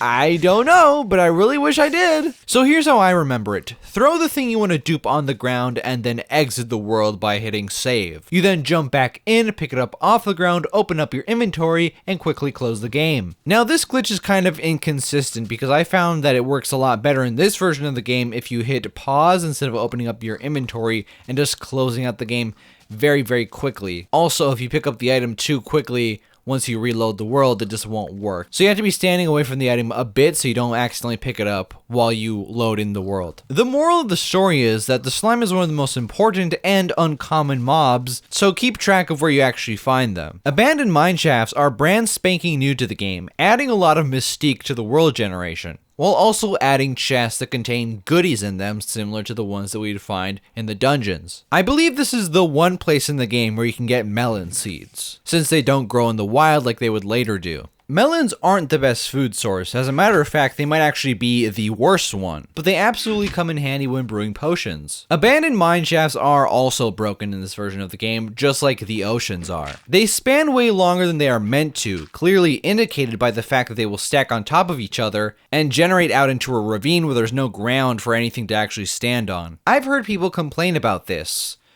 which I don't get. These things are very cool to traverse, often having gold and iron in the tunnels. It's also the only way you're gonna resupply on wood without actually going out of the underground. The only time I have a problem with them is when they loop back and over and under each other to where I get lost and my torch strat no longer works. Within these abandoned mine shafts, you can find cave spider spawners. Cave spiders are a bit different than normal ones. They are significantly smaller for one, which means they can pass through a single block opening. They are also poisonous, inflicting you with a poison status if you get hit by them. And their spawners are often covered in cobwebs, which they can freely move through, so it's not an obstacle for them, it's just an obstacle for the player. I like these mobs quite a bit. They are enough of a threat for the point of the game in which you find them at, while also not being unfair. It makes the mine shafts feel like an actual dungeon. I do wish they were a bit more common, with the ability to spawn in the mine shaft without the actual need for the spawner. It also would not hurt to have them be guarding a valuable chest. That way the player would be incentivized to actually go after the spawner. That way the player would actually be incentivized to interact with these spiders. Maybe have some parts of the mine shaft not have any lighting, and I mean besides the places where the spawners are generated, of course. Before moving away from the underground, I want to mention strip mining. I've heard people complain that it's the most effective way of mining, but nothing about the game actually forces you to do this. Finding a cave and exploring it for resources is the more approachable option, and likely what most players will do naturally. But again, this is a sandbox game in which you can do whatever you want. Yes, this is the more effective strategy, but again, there really isn't anything that's forcing you to do this. You can get enough resources to survive by just mining normally. Now, this became a prevalent strategy because of how effective it was. People in general like efficiency, especially when it comes to gaming, which means it will often do the more efficient thing to do, even if it is also the less fun thing to do. Now, can that be blamed on the game itself? I don't think so. Again, the resources themselves aren't super rare as to need to do this in order to progress in the game normally. Now, if you want to start making a whole bunch of different builds, then this will become necessary. But that's just because of how many resources you need to actually make multiple builds. But again, that's not something you could pin on the game. If you don't want to do that and you want to have some fun, then definitely look for an abandoned mine shaft and explore that whole thing. In my opinion, it's the peak of the underground exploration. Mining further down to the lowest that you can, you will eventually encounter bedrock, the indestructible block. If you somehow manage to remove one of these blocks, you will fall straight into what is known as the void and you will die, losing all your items in the process permanently. Only 10 pieces of obsidian and a flint and steel is needed. 10 pieces arranged in a manner that make a 2x3 hole. Lighting a fire in the frame will create a portal to another dimension, the Nether. I decided to make my Nether portal under my house this time around. I also tried to make the surrounding area look like Steve was conducting some sort of experiment. The portal was unfortunately going to be off-center because I'm terrible at planning, so I decided to build it inside the wall and only have this much of it visible. Stepping into the portal and waiting just a moment will take you into the second half of the game, the lower half. It's no secret that this place is supposed to be hell with the lakes of lava, fire, and brimstone, and the demonic-like mobs everywhere. Headcanon lore. Steve isn't sure if these creatures are responsible for the seeming demise of the previous civilization, or if this world suffered an even worse fate at the hands of whoever is responsible. You might think that I'm going to say that the Nether was an unfinished, uninteresting dimension for about 10 years straight until 1.16. How there is so much potential in this dimension that went untapped, and how this whole thing is an example of bad game design. I don't know where the narrative that the Nether was a boring wasteland started. It could have been a thing that people started to say just to hype up 1.16, or it could have been a genuine sentiment that came about naturally over the years. Regardless, I find this idea pretty ridiculous. I think it's undeniable that something from the Nether was lost with the update. When I first heard about it, I extremely disliked the idea. I did end up liking it once it actually came out, but it didn't necessarily make the Nether better, let alone good. What is the Nether? Like I already said, it's hell. It's the last place you want to be. It's a hostile, desolate land, with fire and lava everywhere. The enemies here are much stronger than the ones in the overworld. Everything is trying to kill you. It does not take much to slip up and end up at the bottom of a lava lake. So why go here in the first place? What's the trade-off? I'm actually going to start this with beta 1.7. There was no end game at this time, so the Nether isn't tied to the overall progression system. Instead, its worth comes from the blocks you can get in it. First, we have netherrack, a rather ugly, pretty soft stone type. This takes no time to mine at all and has no blast resistance to it. It does have the unique trait of permanently being on fire once it's lit. This is most useful for builds that incorporate fire in them. You can only light it from the top though, the sides will not light on fire ever. It's still very useful in that regard though. I also used it for my roof eventually because I wasn't sure what to do with it, and I think it looks okay-ish. If it gets struck by lightning ever, it won't ever be put out unless I manually do it though, which is kind of funny. But what are the chances of that happening? Pretty low, because it didn't happen to me ever. Next we have what is arguably the single best block in the game during beta. Glowstone. Glowstone is generated on the ceiling of the Nether. It glows just like torches do, but with the benefit of not looking ugly, and it can be pushed back and forth by pistons. We've all had to deal with trying to light up the place while also not wanting to place torches down because it just looks tacky. Glowstone really helps with that.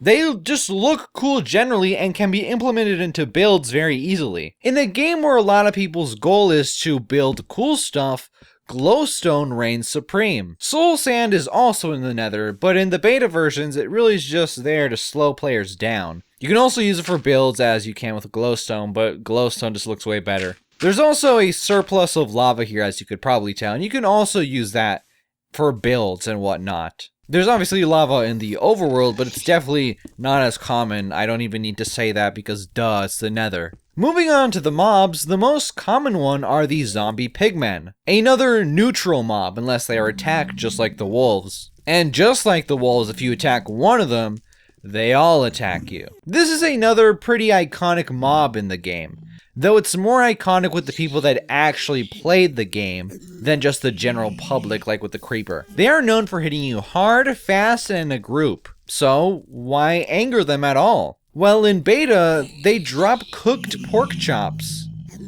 Yeah, I didn't know that either until doing this video. Now, getting food in the overworld in beta is very easy like I already explained. So it's not very likely that somebody would use the pigmen as their main food source. But you could do that. It would save you the trouble of having to cook it, and like I mentioned before, cooking in beta isn't that easy because pork chops don't stack. I'm sure somebody could automate some farm with redstone or something or whatever, you know? There's smart people out there that can figure that out. Their aggro can last pretty long though, so it's not always the best idea to go and mess with them. Even if you think you have the advantage and aren't going to get hurt majorly, it's still a good idea to treat them with some modicum of respect. Don't underestimate them at all, because things can turn very fast. They do have a really bad tendency of just almost walking into your sword swings, which is very nerve-wracking. The ghasts are the only airborne mob in the game. They remind me of the Netch from Morrowind in terms of design. Though I think Notch's first Elder Scrolls was Oblivion, so it might just be a coincidence, which is kind of sad. I'm gonna still say publicly that the ghasts are definitely influenced by Morrowind and the Netch. I should make another Morrowind video. Oblivion sucks. Ghasts will shoot fireballs at you that will explode on impact. The explosion isn't as strong as the one of a creeper though, so blocks like cobblestone won't be destroyed by the explosion. But you know what will? Netherrack. So it's best to build with blocks from the overworld while in the Nether, specifically cobblestone or normal stone. There's no stone blocks in beta, so yeah, just cobblestone I guess. There's no benefit to killing them other than stopping their very annoying crying and the shooting of the fireballs.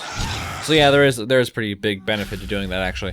In beta, the crossbow had an insane fire rate. It was basically a semi-auto rifle, but its range suffered greatly because of it. Shooting the fireballs back at the gas is basic knowledge for any Minecraft player, but that's something that isn't so easy in beta. And the ghasts are so much more of a threat because of this. And I mean so much more. I really enjoyed myself in the Nether while playing beta. It felt like I was always on the back foot, like I could die at any moment. Like I was entering hostile territory. Like it should feel. I can't thrive in this place. I can't live here. I mean, look at it. I'm clearly not supposed to be here. I get in, take whatever I need, and get out. Now, the Nether also gives you the benefit of travel. 1 block in the Nether is equivalent to 8 in the overworld. So if you want to travel long distance, you make a portal, go into the Nether, travel in one direction for long enough, make another portal, jump out into the overworld, and there you go. This is really good for exploration or just getting around the world in a faster manner. And since it's 8-to-1 conversion, it's pretty far. What took me about maybe 5 minutes in the Nether took me, I would say, 20 in the overworld.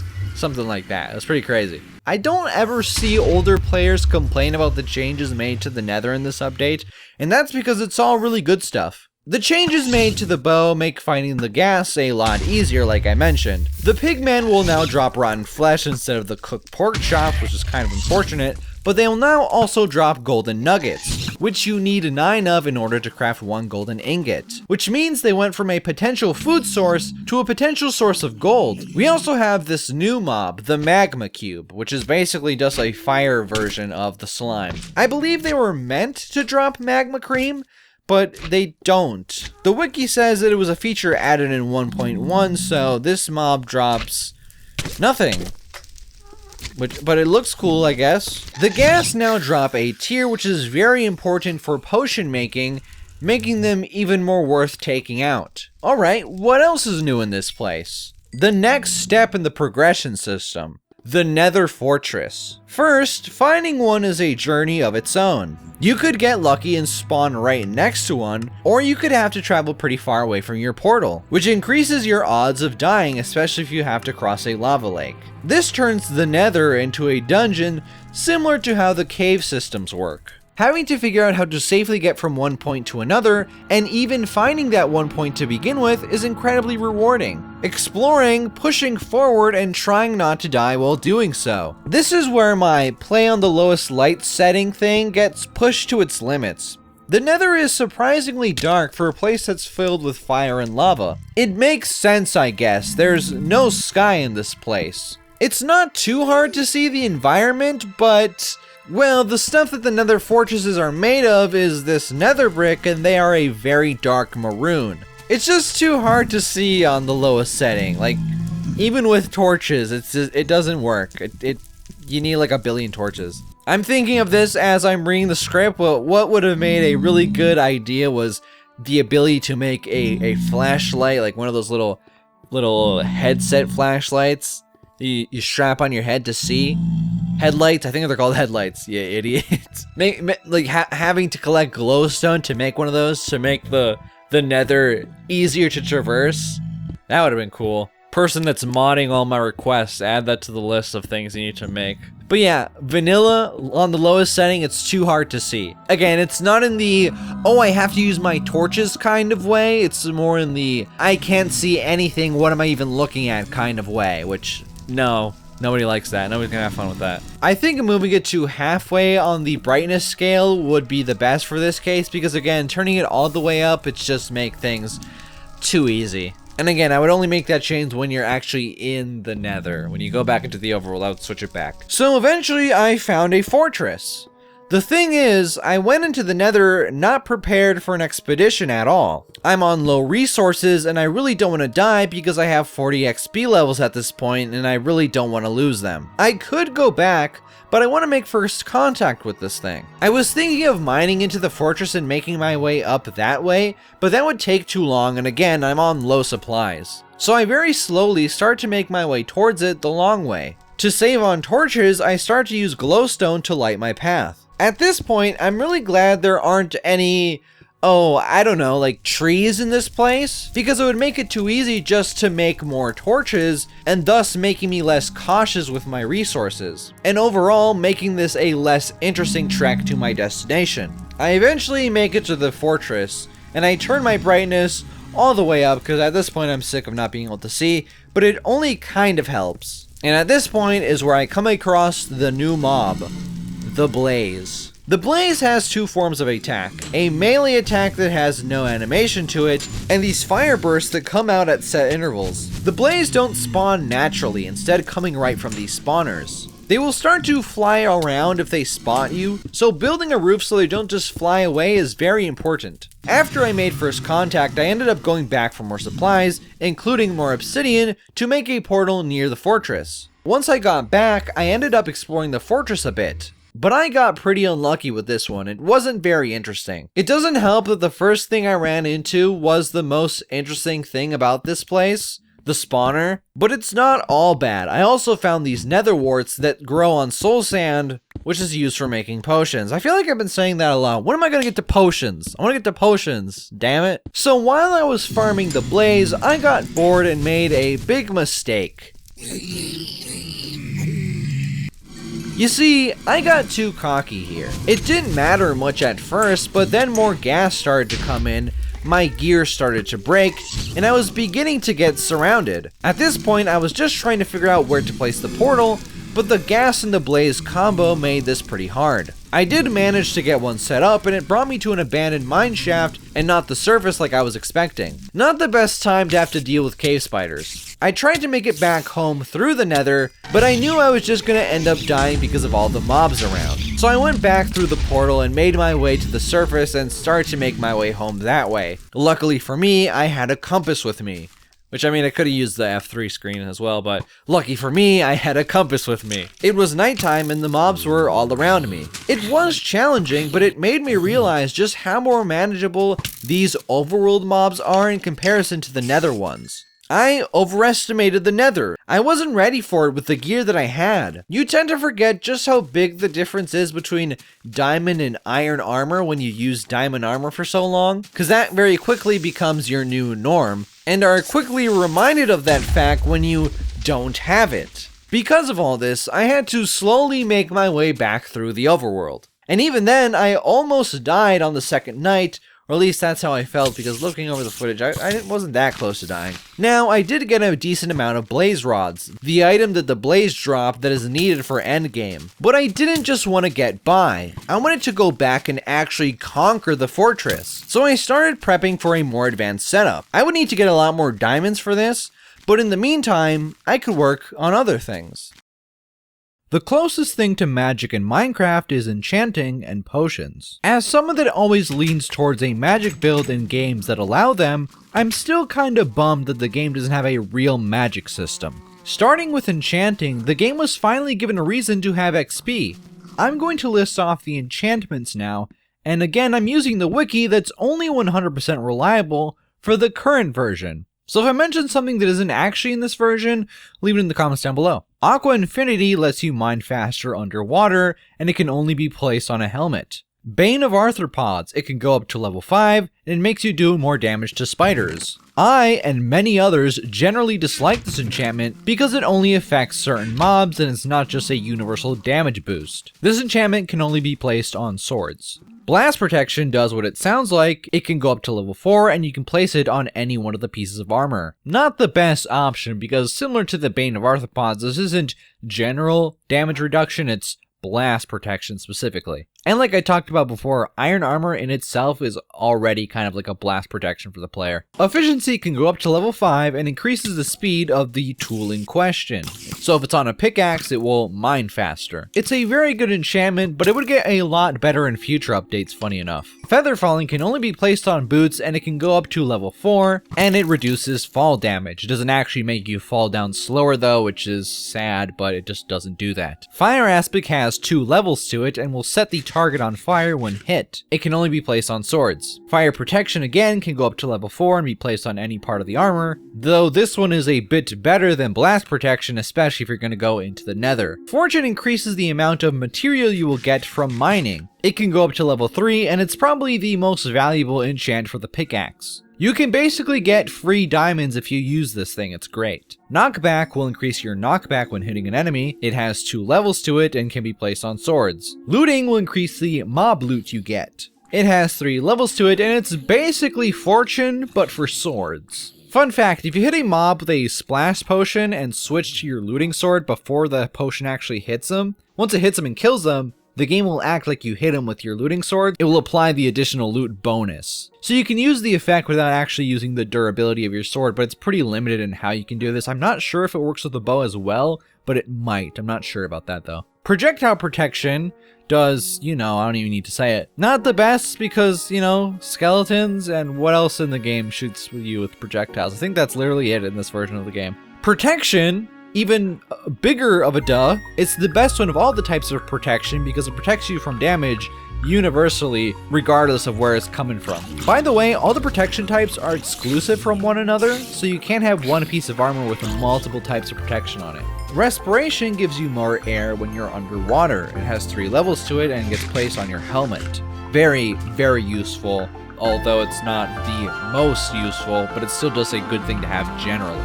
Sharpness makes you do more damage with your sword. It has 5 levels to it, and it's just generally good because you want to do more damage with your sword. It's basically the bread and butter of enchanting swords. Silk Touch allows you to pick up blocks that would otherwise drop something else besides themselves if they were mined. So instead of getting diamonds when you mine diamond ore, you get the actual ore block itself. This is especially useful if you wait to get a second pick with fortune on it, so you can get even more diamonds in the long run. You can also pick up grass blocks with this stuff, which is personally my favorite thing to do, so you don't have to move around grass blocks with either having it grow via a chain of dirt blocks that lead up to a grass block, or just moving with a piston. You can just mine it and then move it wherever you want to for cool builds. Now sadly, you can't do this with ice blocks, and the reason why you can't do this with ice blocks is if an ice block's in the nether and it melts, it doesn't just evaporate, it actually turns into a water block, and that's like a cheating way of getting water in the nether. But unfortunately, there was never an official version that was released that allowed you to use Silk Touch on ice, so there's no legitimate way of getting ice into the nether. I believe one of the beta 1.9 previews, they weren't called snapshots back then, they were called like previews or something. It did allow you to do that, but I don't think they ever actually released it to the public, something weird like that. I forget exactly what it was, but yeah, that's like one of my favorite things about Silk Touch back in the day. You couldn't use it on ice simply because of that. Smite has 5 levels to it and increases damage to undead mobs, so skeleton and zombie. Unbreaking increases the durability of your tools and it has 3 levels to it. Pretty much every tool can get this enchantment. You might have noticed that I didn't mention any bow enchantments. Well, that wasn't a thing until 1.1. We have a lot of options here, most of them useful with a few stinkers here and there, which is great. So what's the catch? You have no idea. Number 1, you have no way of knowing what enchantment you are going to get. You see, you get 3 options, and they're all in the standard galactic alphabet. Don't worry though, because it's all just a bunch of gibberish. It doesn't actually translate into what the enchantment is going to be. Number 2, it takes 50 levels to get a maximum enchant item. To even get the option to appear, you need to surround the enchantment table with these bookshelves like so, and yes, this many is needed for this version. And finally, number 3, you see how even though I have the bookshelves where they're supposed to be, and I place the sword in the slot, I don't get a 50 enchant option? Ladies and gentlemen, welcome to Enchant Roulette, where you have to click 150 times to get the chance to get a max enchant that might not even be what you want it to be. I started this one enchant at 751 and it ended by 812, which is really good timing actually. All the other ones though, it took about a little over an hour. All these factors mean that getting a full diamond set enchanted to max level is gonna take a very long time. And that's not even counting the chance that you might get Bane of Arthropods 5 on your sword that you want to use for the final boss and have to re-roll because, spoilers, it ain't a giant spider. This whole process took me a week and a half. Was it worth it? No.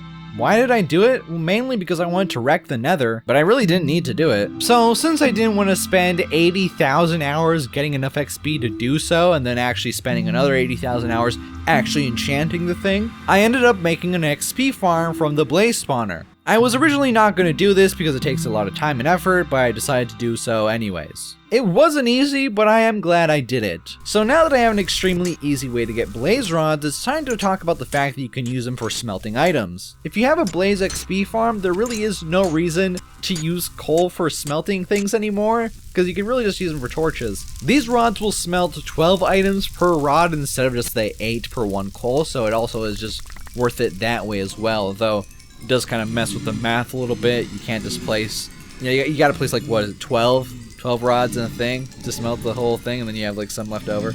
No, is it 12? I don't remember. My brain ain't working, I'm not gonna count. The second pseudo magic thing are the potions, and these are a lot easier to make than enchanting is to do. Making a brewing stand requires you to actually go to the nether, so its power is blocked off by progression. There are 3 iterations to every potion. The base potion, the better effect version, and the longer lasting version. You use redstone dust to make it last longer and glowstone dust to make it stronger. Additionally, you can make the potions throwable by adding some gunpowder to it, which is how you're going to get the potions to affect mobs and not just yourself or other players. Regeneration doesn't last very long, but it is the fastest way of regaining hearts. You need a gas tier in order to make them, which makes them kind of rare, kind of a commodity, so you should save these potions for special occasions. Potion of Swiftness makes you run faster and is made with sugar. Sugar comes from sugarcane and that is very easy to grow. It's not going to be that useful if you're in a cave or in a nether fortress, since those confined spaces won't let you run around that much. But since they are so easy to make, you might want to keep one on hand just in case. Fire resistance is essential for nether travel. Even though it's called fire resistance, it really is just making you fireproof. This thing allows you to swim in lava and it turns the blaze into easy pickings because they can't do anything to you from afar. You need a magma cream to brew it, which you craft using a slime ball and some blaze powder, so it's not the easiest thing to make. And like I mentioned earlier in the video, the magma cubes don't actually drop magma creams in this version. That would come in the next update, which I think it was something that was intended for this version, but just didn't end up happening. You should go out of your way to make this though, because again, it's just so useful in most situations, especially when in the nether. I always keep one in my inventory when I'm in the nether, just in case I end up falling in a thing of lava, so I don't lose all my items. Instant health potions need no explanation, and are made with glistening melon slices. You know how hard melons are to get in this game? They're almost completely extinct in the world. You can only find the seeds in abandoned mineshaft chests. I was worried I wasn't actually going to be able to find any for this review. Of course, once you have them, it isn't that hard to grow a lot more of them, except for the fact that melons will only grow on top of tilled farmland for some reason. Same thing with the pumpkins, actually, which is a very strange thing. Like, why does that matter?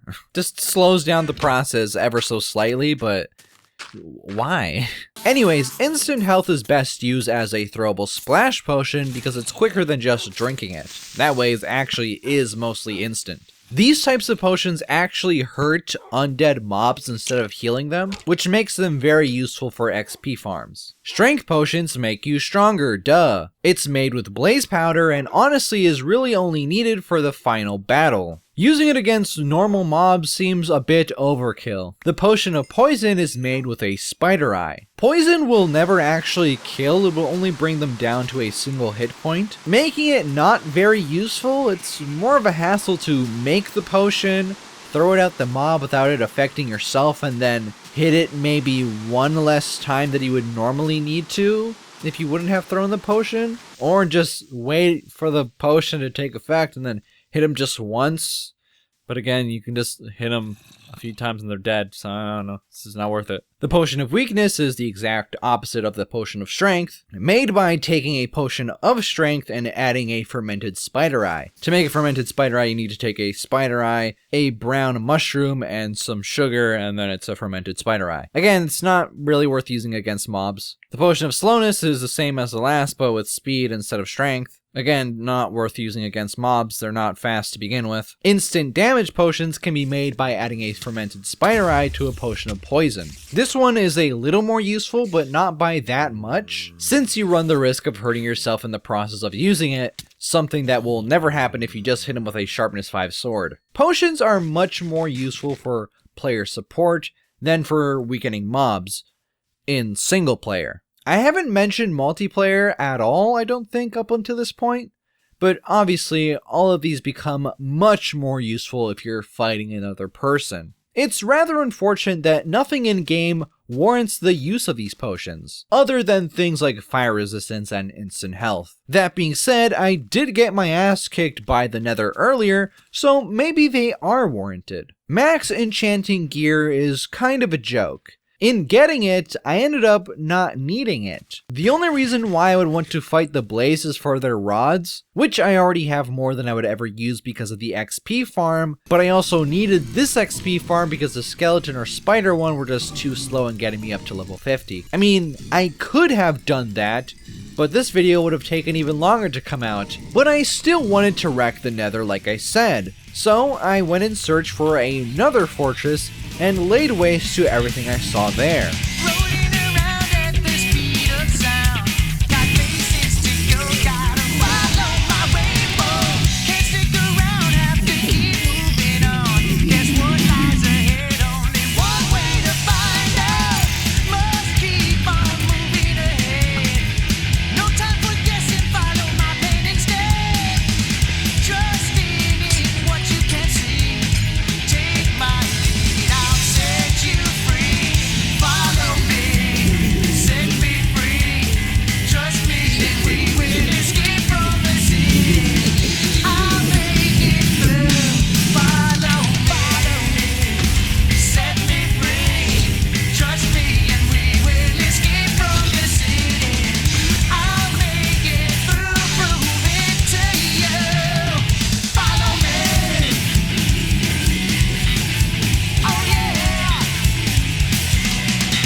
Protection for diamond armor is crazy. I'm not even trying to fight back, and they still can't do anything to me. I have passed the difficulty threshold with the set of armor. That one point in Minecraft where mobs become more of an annoyance than an actual threat. It's both thrilling to have reached that point, considering how easy it was for us to die before, but it's also a bit sad because, well, everything is a bit downhill from here. To wrap up the Nether, although I think it functions as a good challenge, a good next step in the progression of the game, after you get the blaze rods, it all becomes easier. Even if you do end up needing more, you already know where the fortress is, so just inherently, it's gonna be a lot easier than it was when you were first searching for one. You will always be in danger when collecting something like glowstone, since even if you have armor on, you can get shot by the gas and die pretty easily. You can use the Nether for long distance travel, which will always present a challenge in traversing the environment, but that's it. I think things would have been more rounded out if there was another resource here that needed to be collected that wasn't in the Nether Fortress. A reason to keep exploring past getting those 12 blaze rods. A third item needed to craft the key to the end game. No real goal. There is a goal, but it's not expressed in the game. Now, what would you say is the ultimate goal then?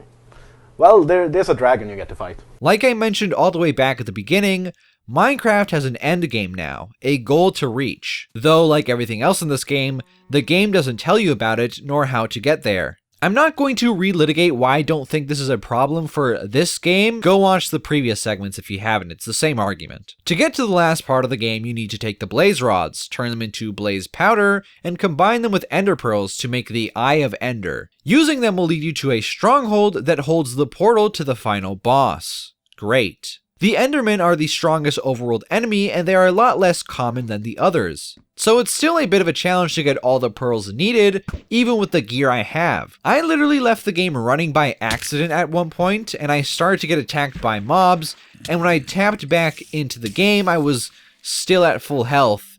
This armor is ridiculous, dude. And when I say it was crazy, I really mean it was crazy. Since I didn't get unbreaking on any of these pieces, it's almost all gone before I'm even ready to go to the end. Yet another reason why max enchanting is not worth it. I'd recommend searching for the Enderman in the desert. It's nice and open, and they will contrast nicely with the yellow sand. I wanted to take the time to talk about this skin here. If you have been paying attention, you might have noticed that I've been switching out skins as I play. Some of these are skins that I used to play with back in the day, this one being the oldest one that I actually still have on my PC. And some of the other ones are from YouTubers that I used to watch back in the day. This one though, the Skyrim skin. I found a picture of this skin on an old Minecraft forum that was posted on June 7th of 2011, before the game was actually out. This person made it because they were hyped after watching the E3 gameplay footage. This could possibly be the oldest Skyrim skin, and at the very least it's one of the earliest ones. It is also one that I had to recreate based on the image posted on the forum.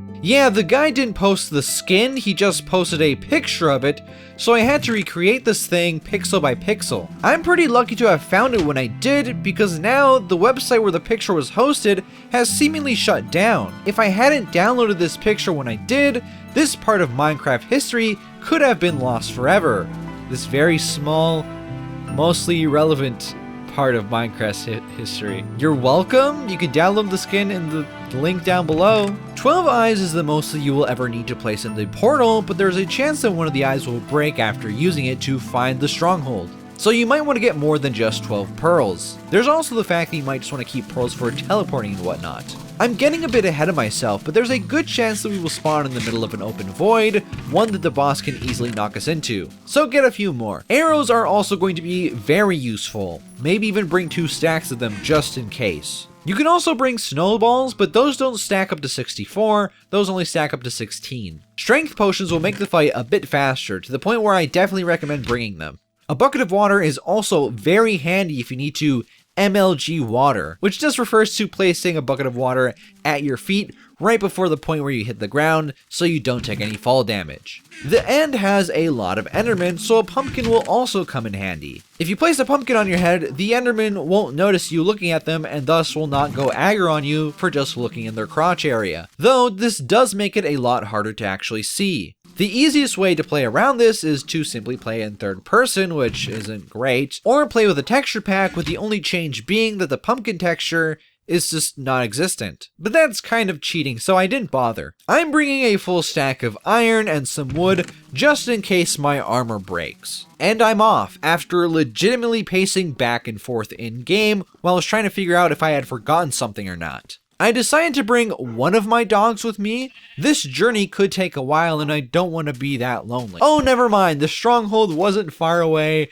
by any means. That's actually kind of disappointing. This is going to be my third time beating the game, the second in this version specifically. The other time it was also a very short journey to the stronghold. I honestly would have preferred it to be a lot longer. It's not like this is an inherent problem with the game, more so the seed itself. I had to fumble around to actually find the thing. It being directly underwater isn't that fun. Also, I didn't record this, but I fell down this hole, which it was pretty close to the stronghold, but not close enough for me to just want to dig my way to it from there.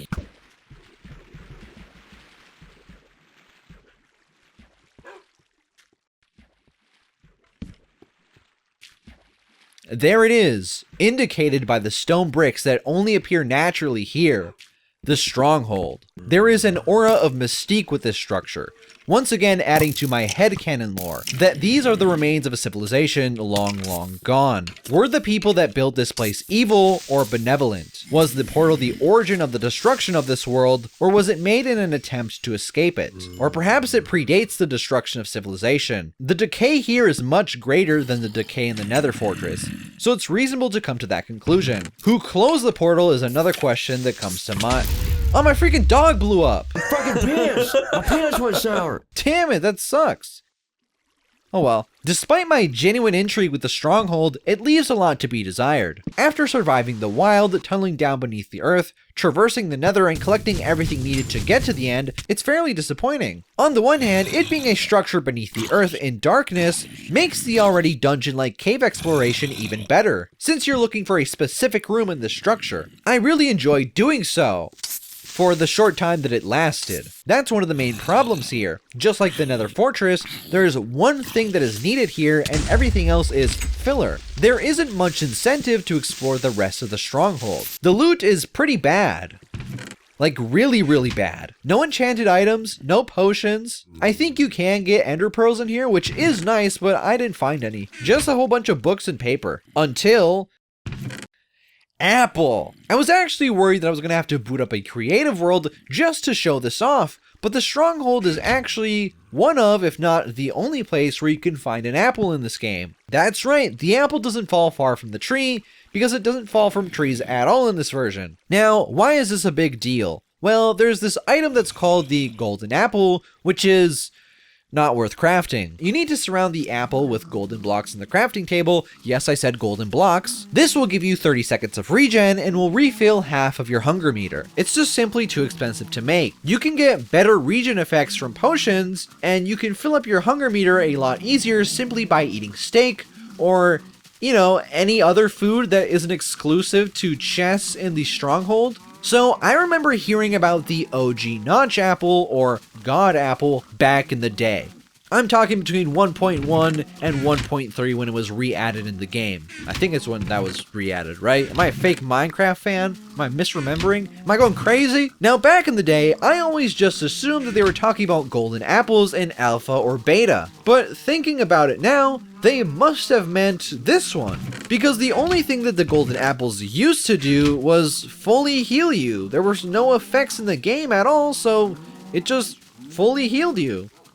Which sucks. It also simply was just not craftable in vanilla gameplay, since apples being obtainable was a new thing to this version of the game. The very next update would change the recipe from golden blocks to golden nuggets, but it would also greatly reduce the effects, only giving 4 seconds of regen. So yeah, they were definitely talking about this version, which I would not call this a god apple, but okay. Summing up, this item is more of a novelty item than anything else, and I definitely did not have to dupe my gold to even make it. So what's on the other hand?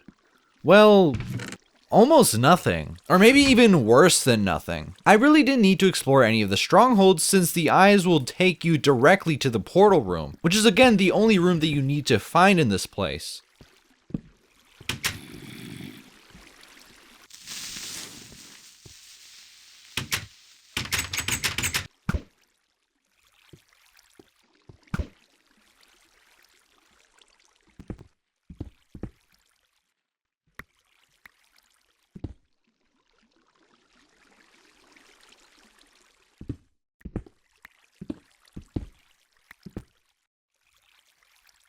Ladies and gentlemen, I present to you the Guardian of the End portal, the Silverfish, the final overworld mob in the game. Its gimmick is that it will summon more of itself from fake blocks in the stronghold if you hit it and don't take it out within that one hit. Interesting idea, here's how it's bad. Number 1, I'm one-shotting these guys because of my sword that I max enchanted, so their gimmick is completely neglected immediately. Number 2, all it takes to prevent these guys from spawning is putting a few torches around the spawner, or even better yet, just breaking the thing. It's Minecraft. The game can't stop you from doing that. But worst of all, number 3...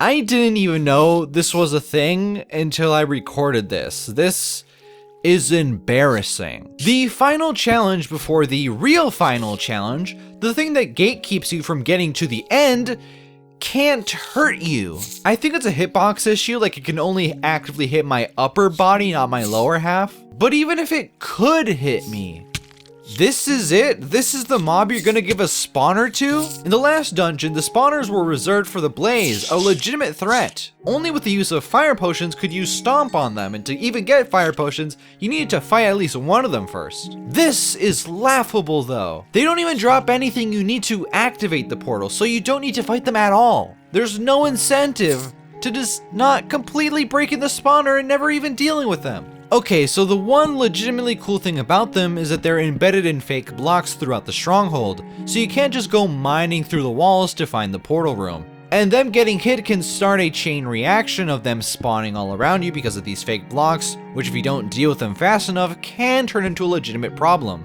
But this is just so easily avoided, it's not a worthy challenge compared to what we had before, especially when we compare it to the Nether. The stronghold is completely dark, or at least this one was for me, which means that a lot of normal mobs will spawn throughout it. But like I mentioned before, I'm at the point where mobs are more of an annoyance than an actual threat. I'm not worried about the creeper exploding on me, I'm pissed off that he's exploding and breaking the stronghold. So what's the solution? How about having 5 mandatory generated rooms in the stronghold, 1 portal room, and 4 others that have different types of spawners in them, that spawn actually challenging mobs. These mobs would drop items that you needed to craft the thing that would actually activate the portal. This would encourage players to actually explore the place, and it means that you can't just completely ignore combat, you actually have to engage with it. I would make these mobs fairly difficult, nothing that like explodes the place or whatever, but you know, give them a lot of health, make them hit pretty hard, make the players work for it, not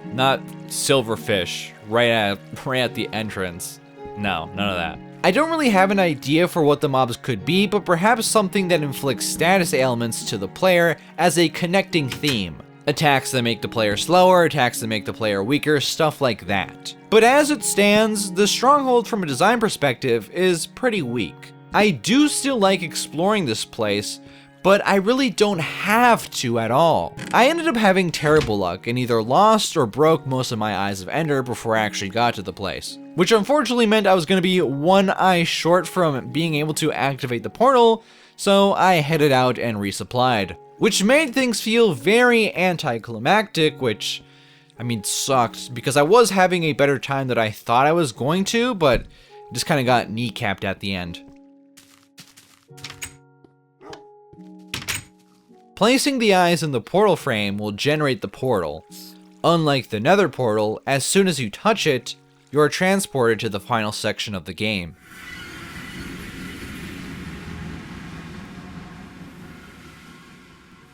The end is not a dimension, it's a boss arena. A big sky island over an even bigger void. Within this place is what I believe to be the cause of the destruction of civilization. The Ender Dragon.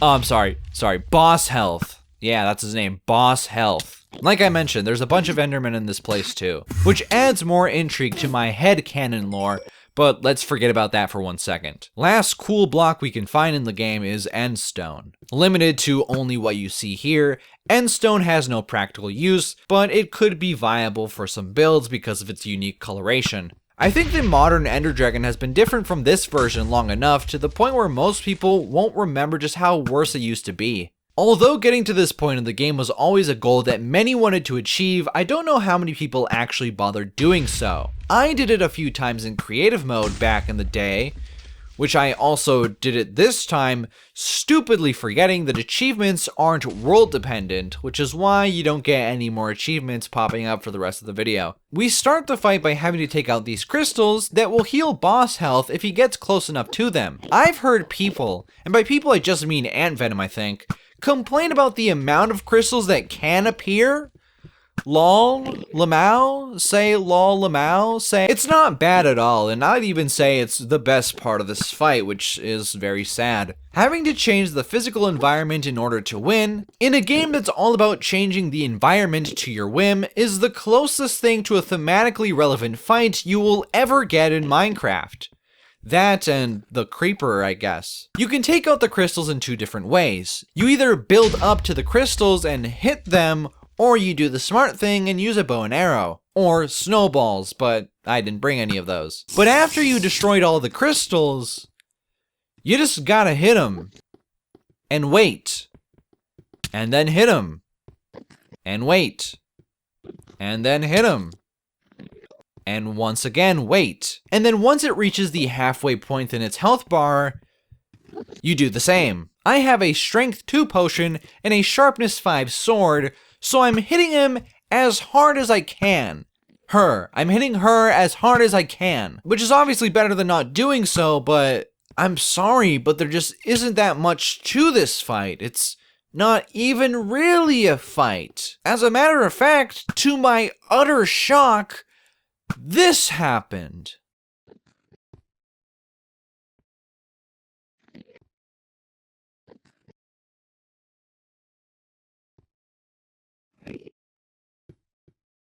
Again! It happened again!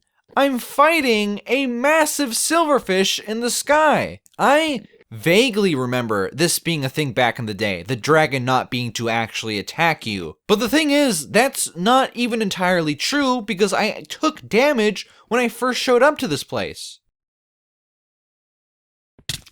I don't even remember if you actually can get flinged in the air in this version or if that was in a later version. The fact that I don't know is sad, because it didn't happen. Even though this is not great, and by not great I mean absolutely laughable, I do still like this fight. But honestly, it's mostly because of nostalgia. And you know, if I'm saying nostalgia, I mean it. I never actually got to beat this fight as a kid. I wouldn't end up beating the Ender Dragon until 2019. So even till then, this was a sacred cow of sorts.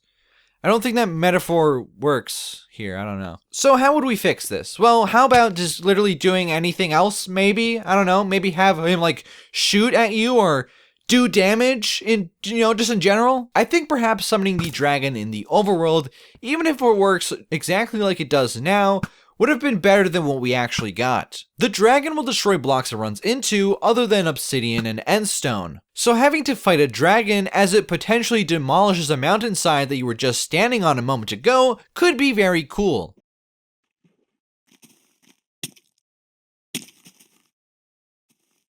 Instead, we got this. The Enderman did more damage to me in this fight than the dragon did. After hitting it enough times, the dragon will release a bunch of XP and create an exit portal with an egg on top of it. Hitting it will make the egg teleport. Noobs will usually use the torch trick to get the egg into their inventory, but real men bend reality to their whims.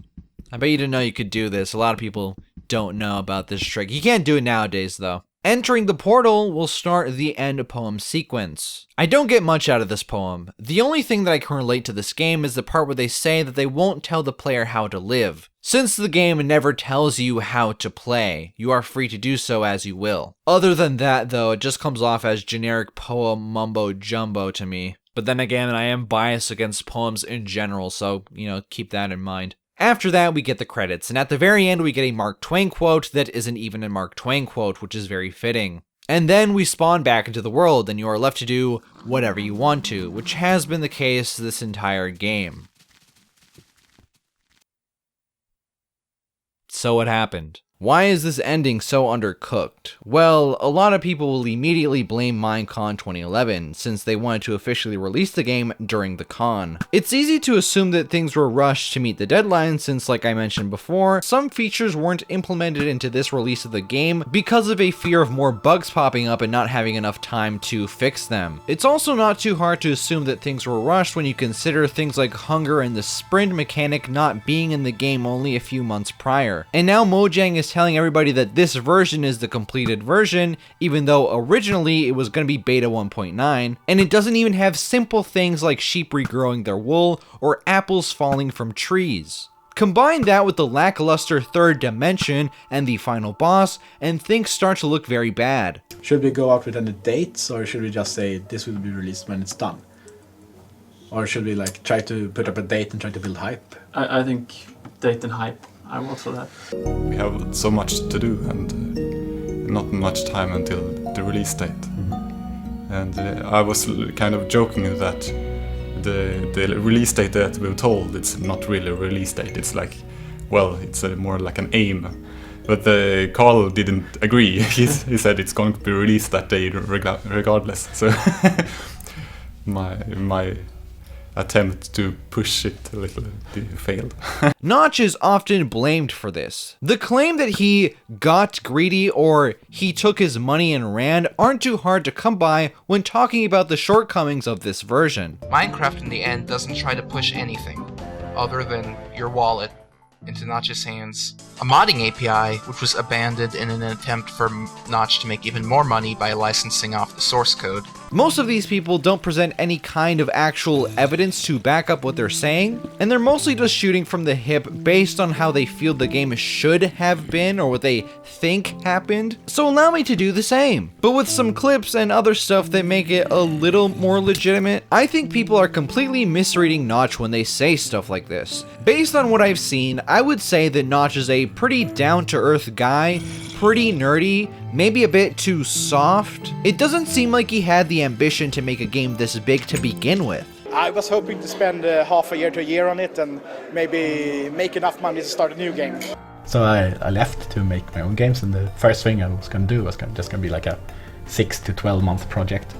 And it kind of turned into what Minecraft is now. Because I think I've done lots of soul searching that I'd rather work on something smaller. He is used to making simple games. He seems to prefer simpler games. I think this is why things ended up the way that they did. I don't think his line of thinking was, they'll buy the game no matter what, I don't have to try anymore. I believe it was more of a naive, dragons are cool, the game is now complete. Or maybe he was just done with the game and didn't want to work on it anymore. He had been working on this game since 2009, which is a very long time for him considering...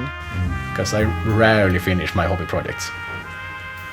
And now it's grown into a big company, so I should probably finish it. He was probably fatigued, especially considering all the eyes that were now on the game. Let the poor man rest, he did his best. Yeah, I kind of burnt out towards the end of Minecraft and just the pressure of releasing it, and I realized I was going to move on and all that. He probably only finished it simply because of how popular the game became. Again, he doesn't seem like the ambitious type at all. He doesn't seem at all like the type of person to hunker down and be really meticulous with his craft. I don't say that to disrespect the man, I just think that he was more concerned with having fun with this project rather than trying to make a masterpiece or whatever. What games has he made since Minecraft? Without Googling it, can you name literally any? The only ones that come to my mind are Minecraft, a game he made in 48 hours in December of 2011, so a month a month after this game was released. He never finished that space game with the weird name. I'm pretty sure Bethesda doesn't have a trademark called 1020C.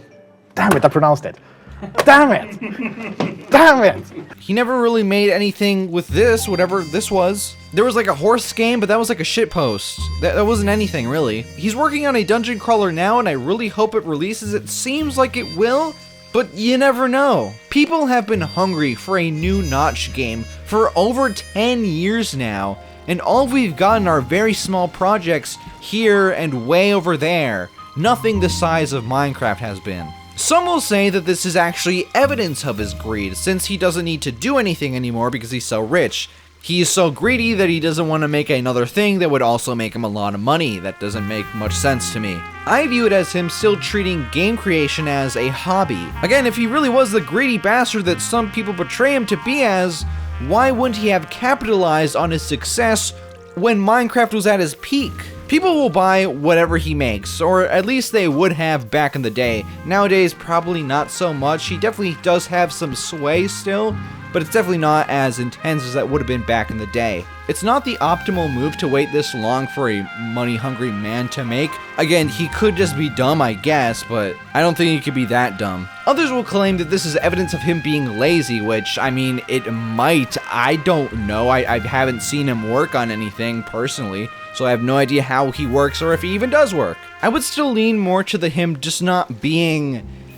I don't want to say not being good, but... Well, let's look at this quote. I don't see myself as a real game developer. I make games because it's fun and because I love games and I love to program. I don't make games with the intention of them becoming huge hits. And I don't try to change the world. Minecraft certainly became a huge hit, and people are telling me it changed games. I never meant for it to do either. It's certainly flattering, and to gradually get thrusted into some kind of public spotlight is interesting. I want to try to do new things. At first, I failed by trying to make something big again, but since I decided to just stick with small projects and interesting challenges, I've had so much fun with work. I wasn't exactly sure how I fit into Mojang where people did actual work, but since people said I was important to the culture, I stayed. If I ever accidentally make something that seems to gain traction, I'll probably abandon it immediately. This was back when he left Mojang in 2014. I don't think Minecraft is the way it is because Notch got lazy or greedy or just didn't care. I think he made the kind of game that he would have wanted to make and play, and it was just luck that everybody else also wanted to play it. Because I made Minecraft kind of for myself, and that's the kind of games I want to make. But now there are so many like kids playing it and parents playing it, and I can't really understand that audience. I think we might have given him a bit too much credit as a developer. This whole thing being as big as it is might be owed more to luck than anything else. He might not even had the proper eyes to see the flaws within 1.0. How can you fix something that you don't even know is actually there? I don't think he's that meticulous. It was probably ignorance or a lack of awareness that kept those elements in the game. And then he stepped away, knowing that the game would continue to be updated since that had always been the plan. JY Techie asks, will there be updates and expansions after you've released Minecraft to the public?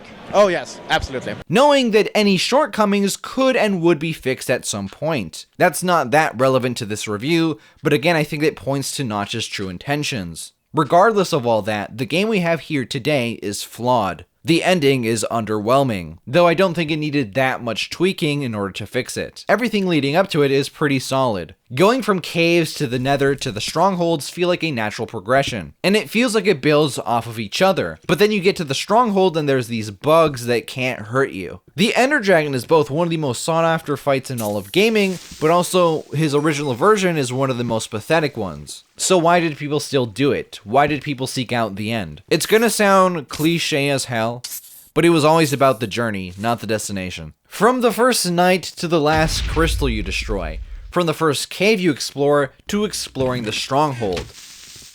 From the first skeleton you fight to the last hit on the Ender Dragon. This is where Minecraft shines. The build up to it, not the actual fight itself. A lot of people wanted to reach this point of the game through legitimate means back in the day, but most didn't. You could say it was because it just wasn't worth doing, but I'm going to stick to my guns and say that most people just were not good enough to actually get to this point in the game back in the day. Or even today, actually. Like I mentioned before, it's a sacred cow. I need a better metaphor. You kill the dragon. It shouldn't be a sacred cow. That doesn't make sense. Getting to the end in Minecraft is a coveted gaming achievement. Not because of the fight itself, but because it's something that not everybody could do. Getting diamonds was the first filter, the Nether environment was the second, and the blazes themselves were the third. Even if you could handle getting the rods, you still had to get enough ender pearls and actually find the stronghold. And even if you had gotten to the end, you still could be one of those unlucky souls that spawned in the middle of the void and have the dragon knock you off. Now you have to fucking...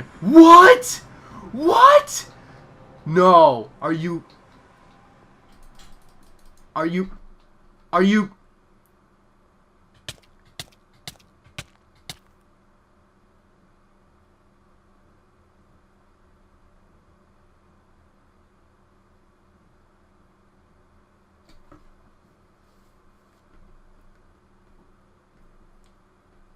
Really? And this is where most people would quit. It took persistence and dedication to get to the end and actually beat it. But all that being said, it's still a pretty lackluster ending. Despite mostly enjoying my time in this game, I knew the ending was going to be a low point. It both was worse and also not as bad as I thought it was going to be, somehow. Is there a reason to play 1.0 nowadays? I honestly don't know.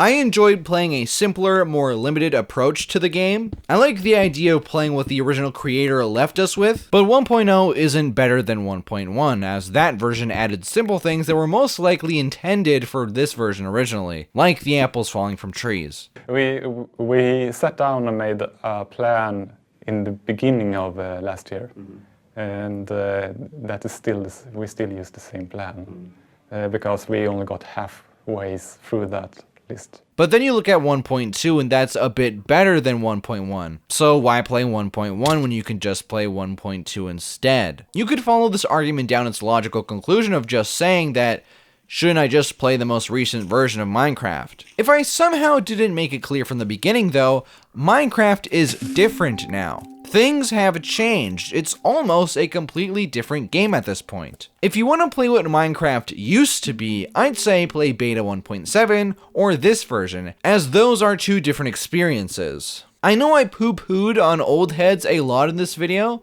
but that doesn't mean that 1.7 is bad. It's absolutely worth checking out. It can be a lot of fun. I think playing Release can give you an appreciation of where modern Minecraft is at. So for no other reason, play it for that one. Or play 1.1 because it really adds little things that make the game a lot better without actually changing a lot of stuff, obviously. I'm going to try to keep playing this game in my free time, and I really like the idea of staying on this version until the time comes where I revisit Minecraft for the channel. After beating the Ender Dragon, I went and attacked this village with this TNT cannon. I came up with some cool designs. I called this one Double Stuffed, and I called these other ones some other things that are appearing on screen as I'm saying this because I didn't write them in the script, and I don't feel like recording this part of the script another day because I'm almost freaking done with this damn video. This one's called the Lobber.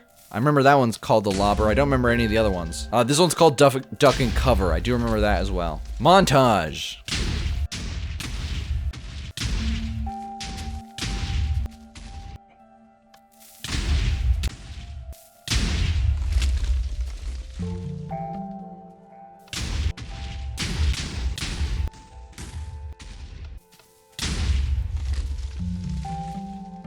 They all had critical failures at some point.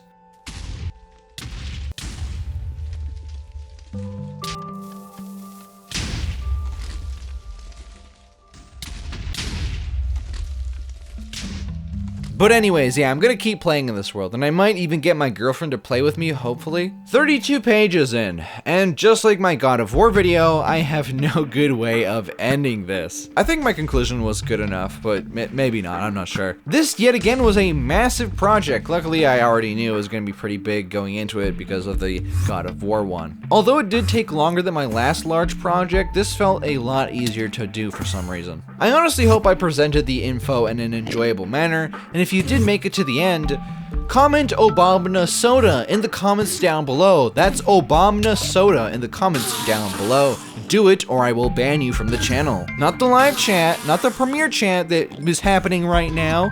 In the comments down below. If you don't do it, then I'll mute you in the premiere chat. You also have to say hello in the premiere chat right now, or I will also mute you. In all seriousness though, thank you for watching. There's a damn dog outside. Seriously,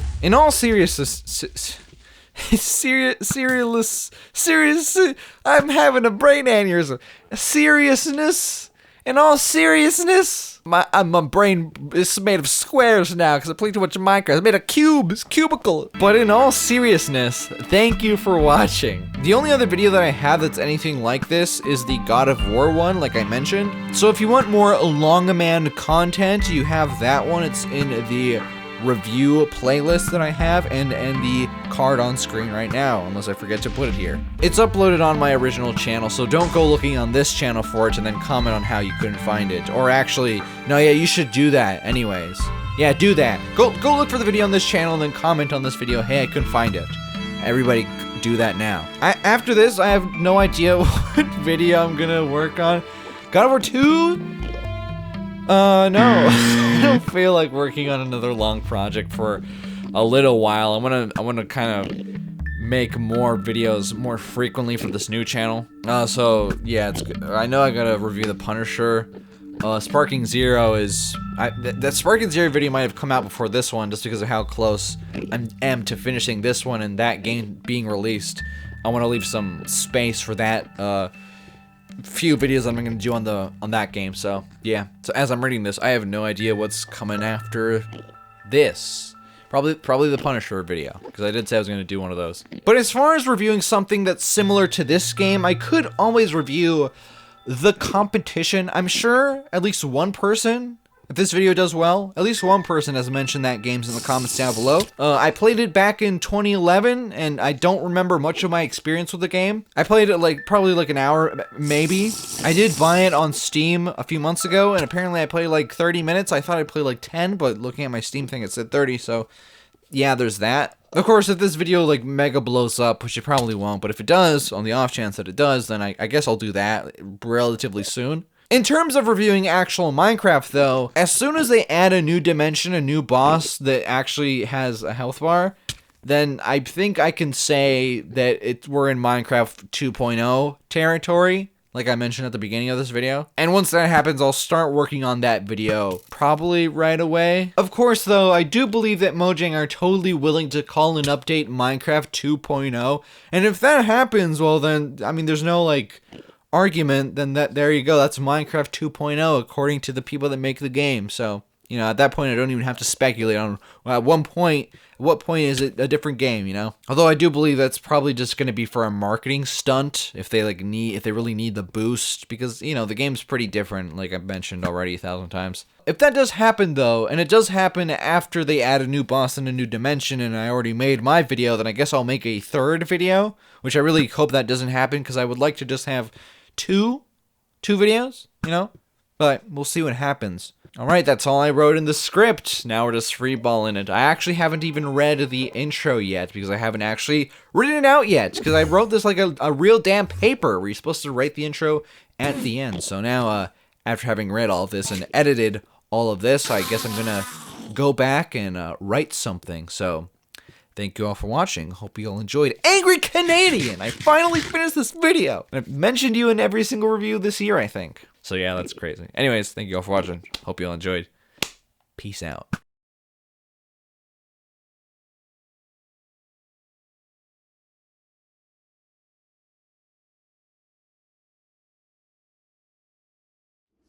It's kind of like I said, how I feel the game deserves a 6 or 7. I do realize it's probably going to get higher scores than that, but I don't really dare hope for that, because to me it's there's so much more that could be done to the game. It's not really finished yet, and I don't think it's ever going to be. Yeah, it sounds like the closing ceremony is starting.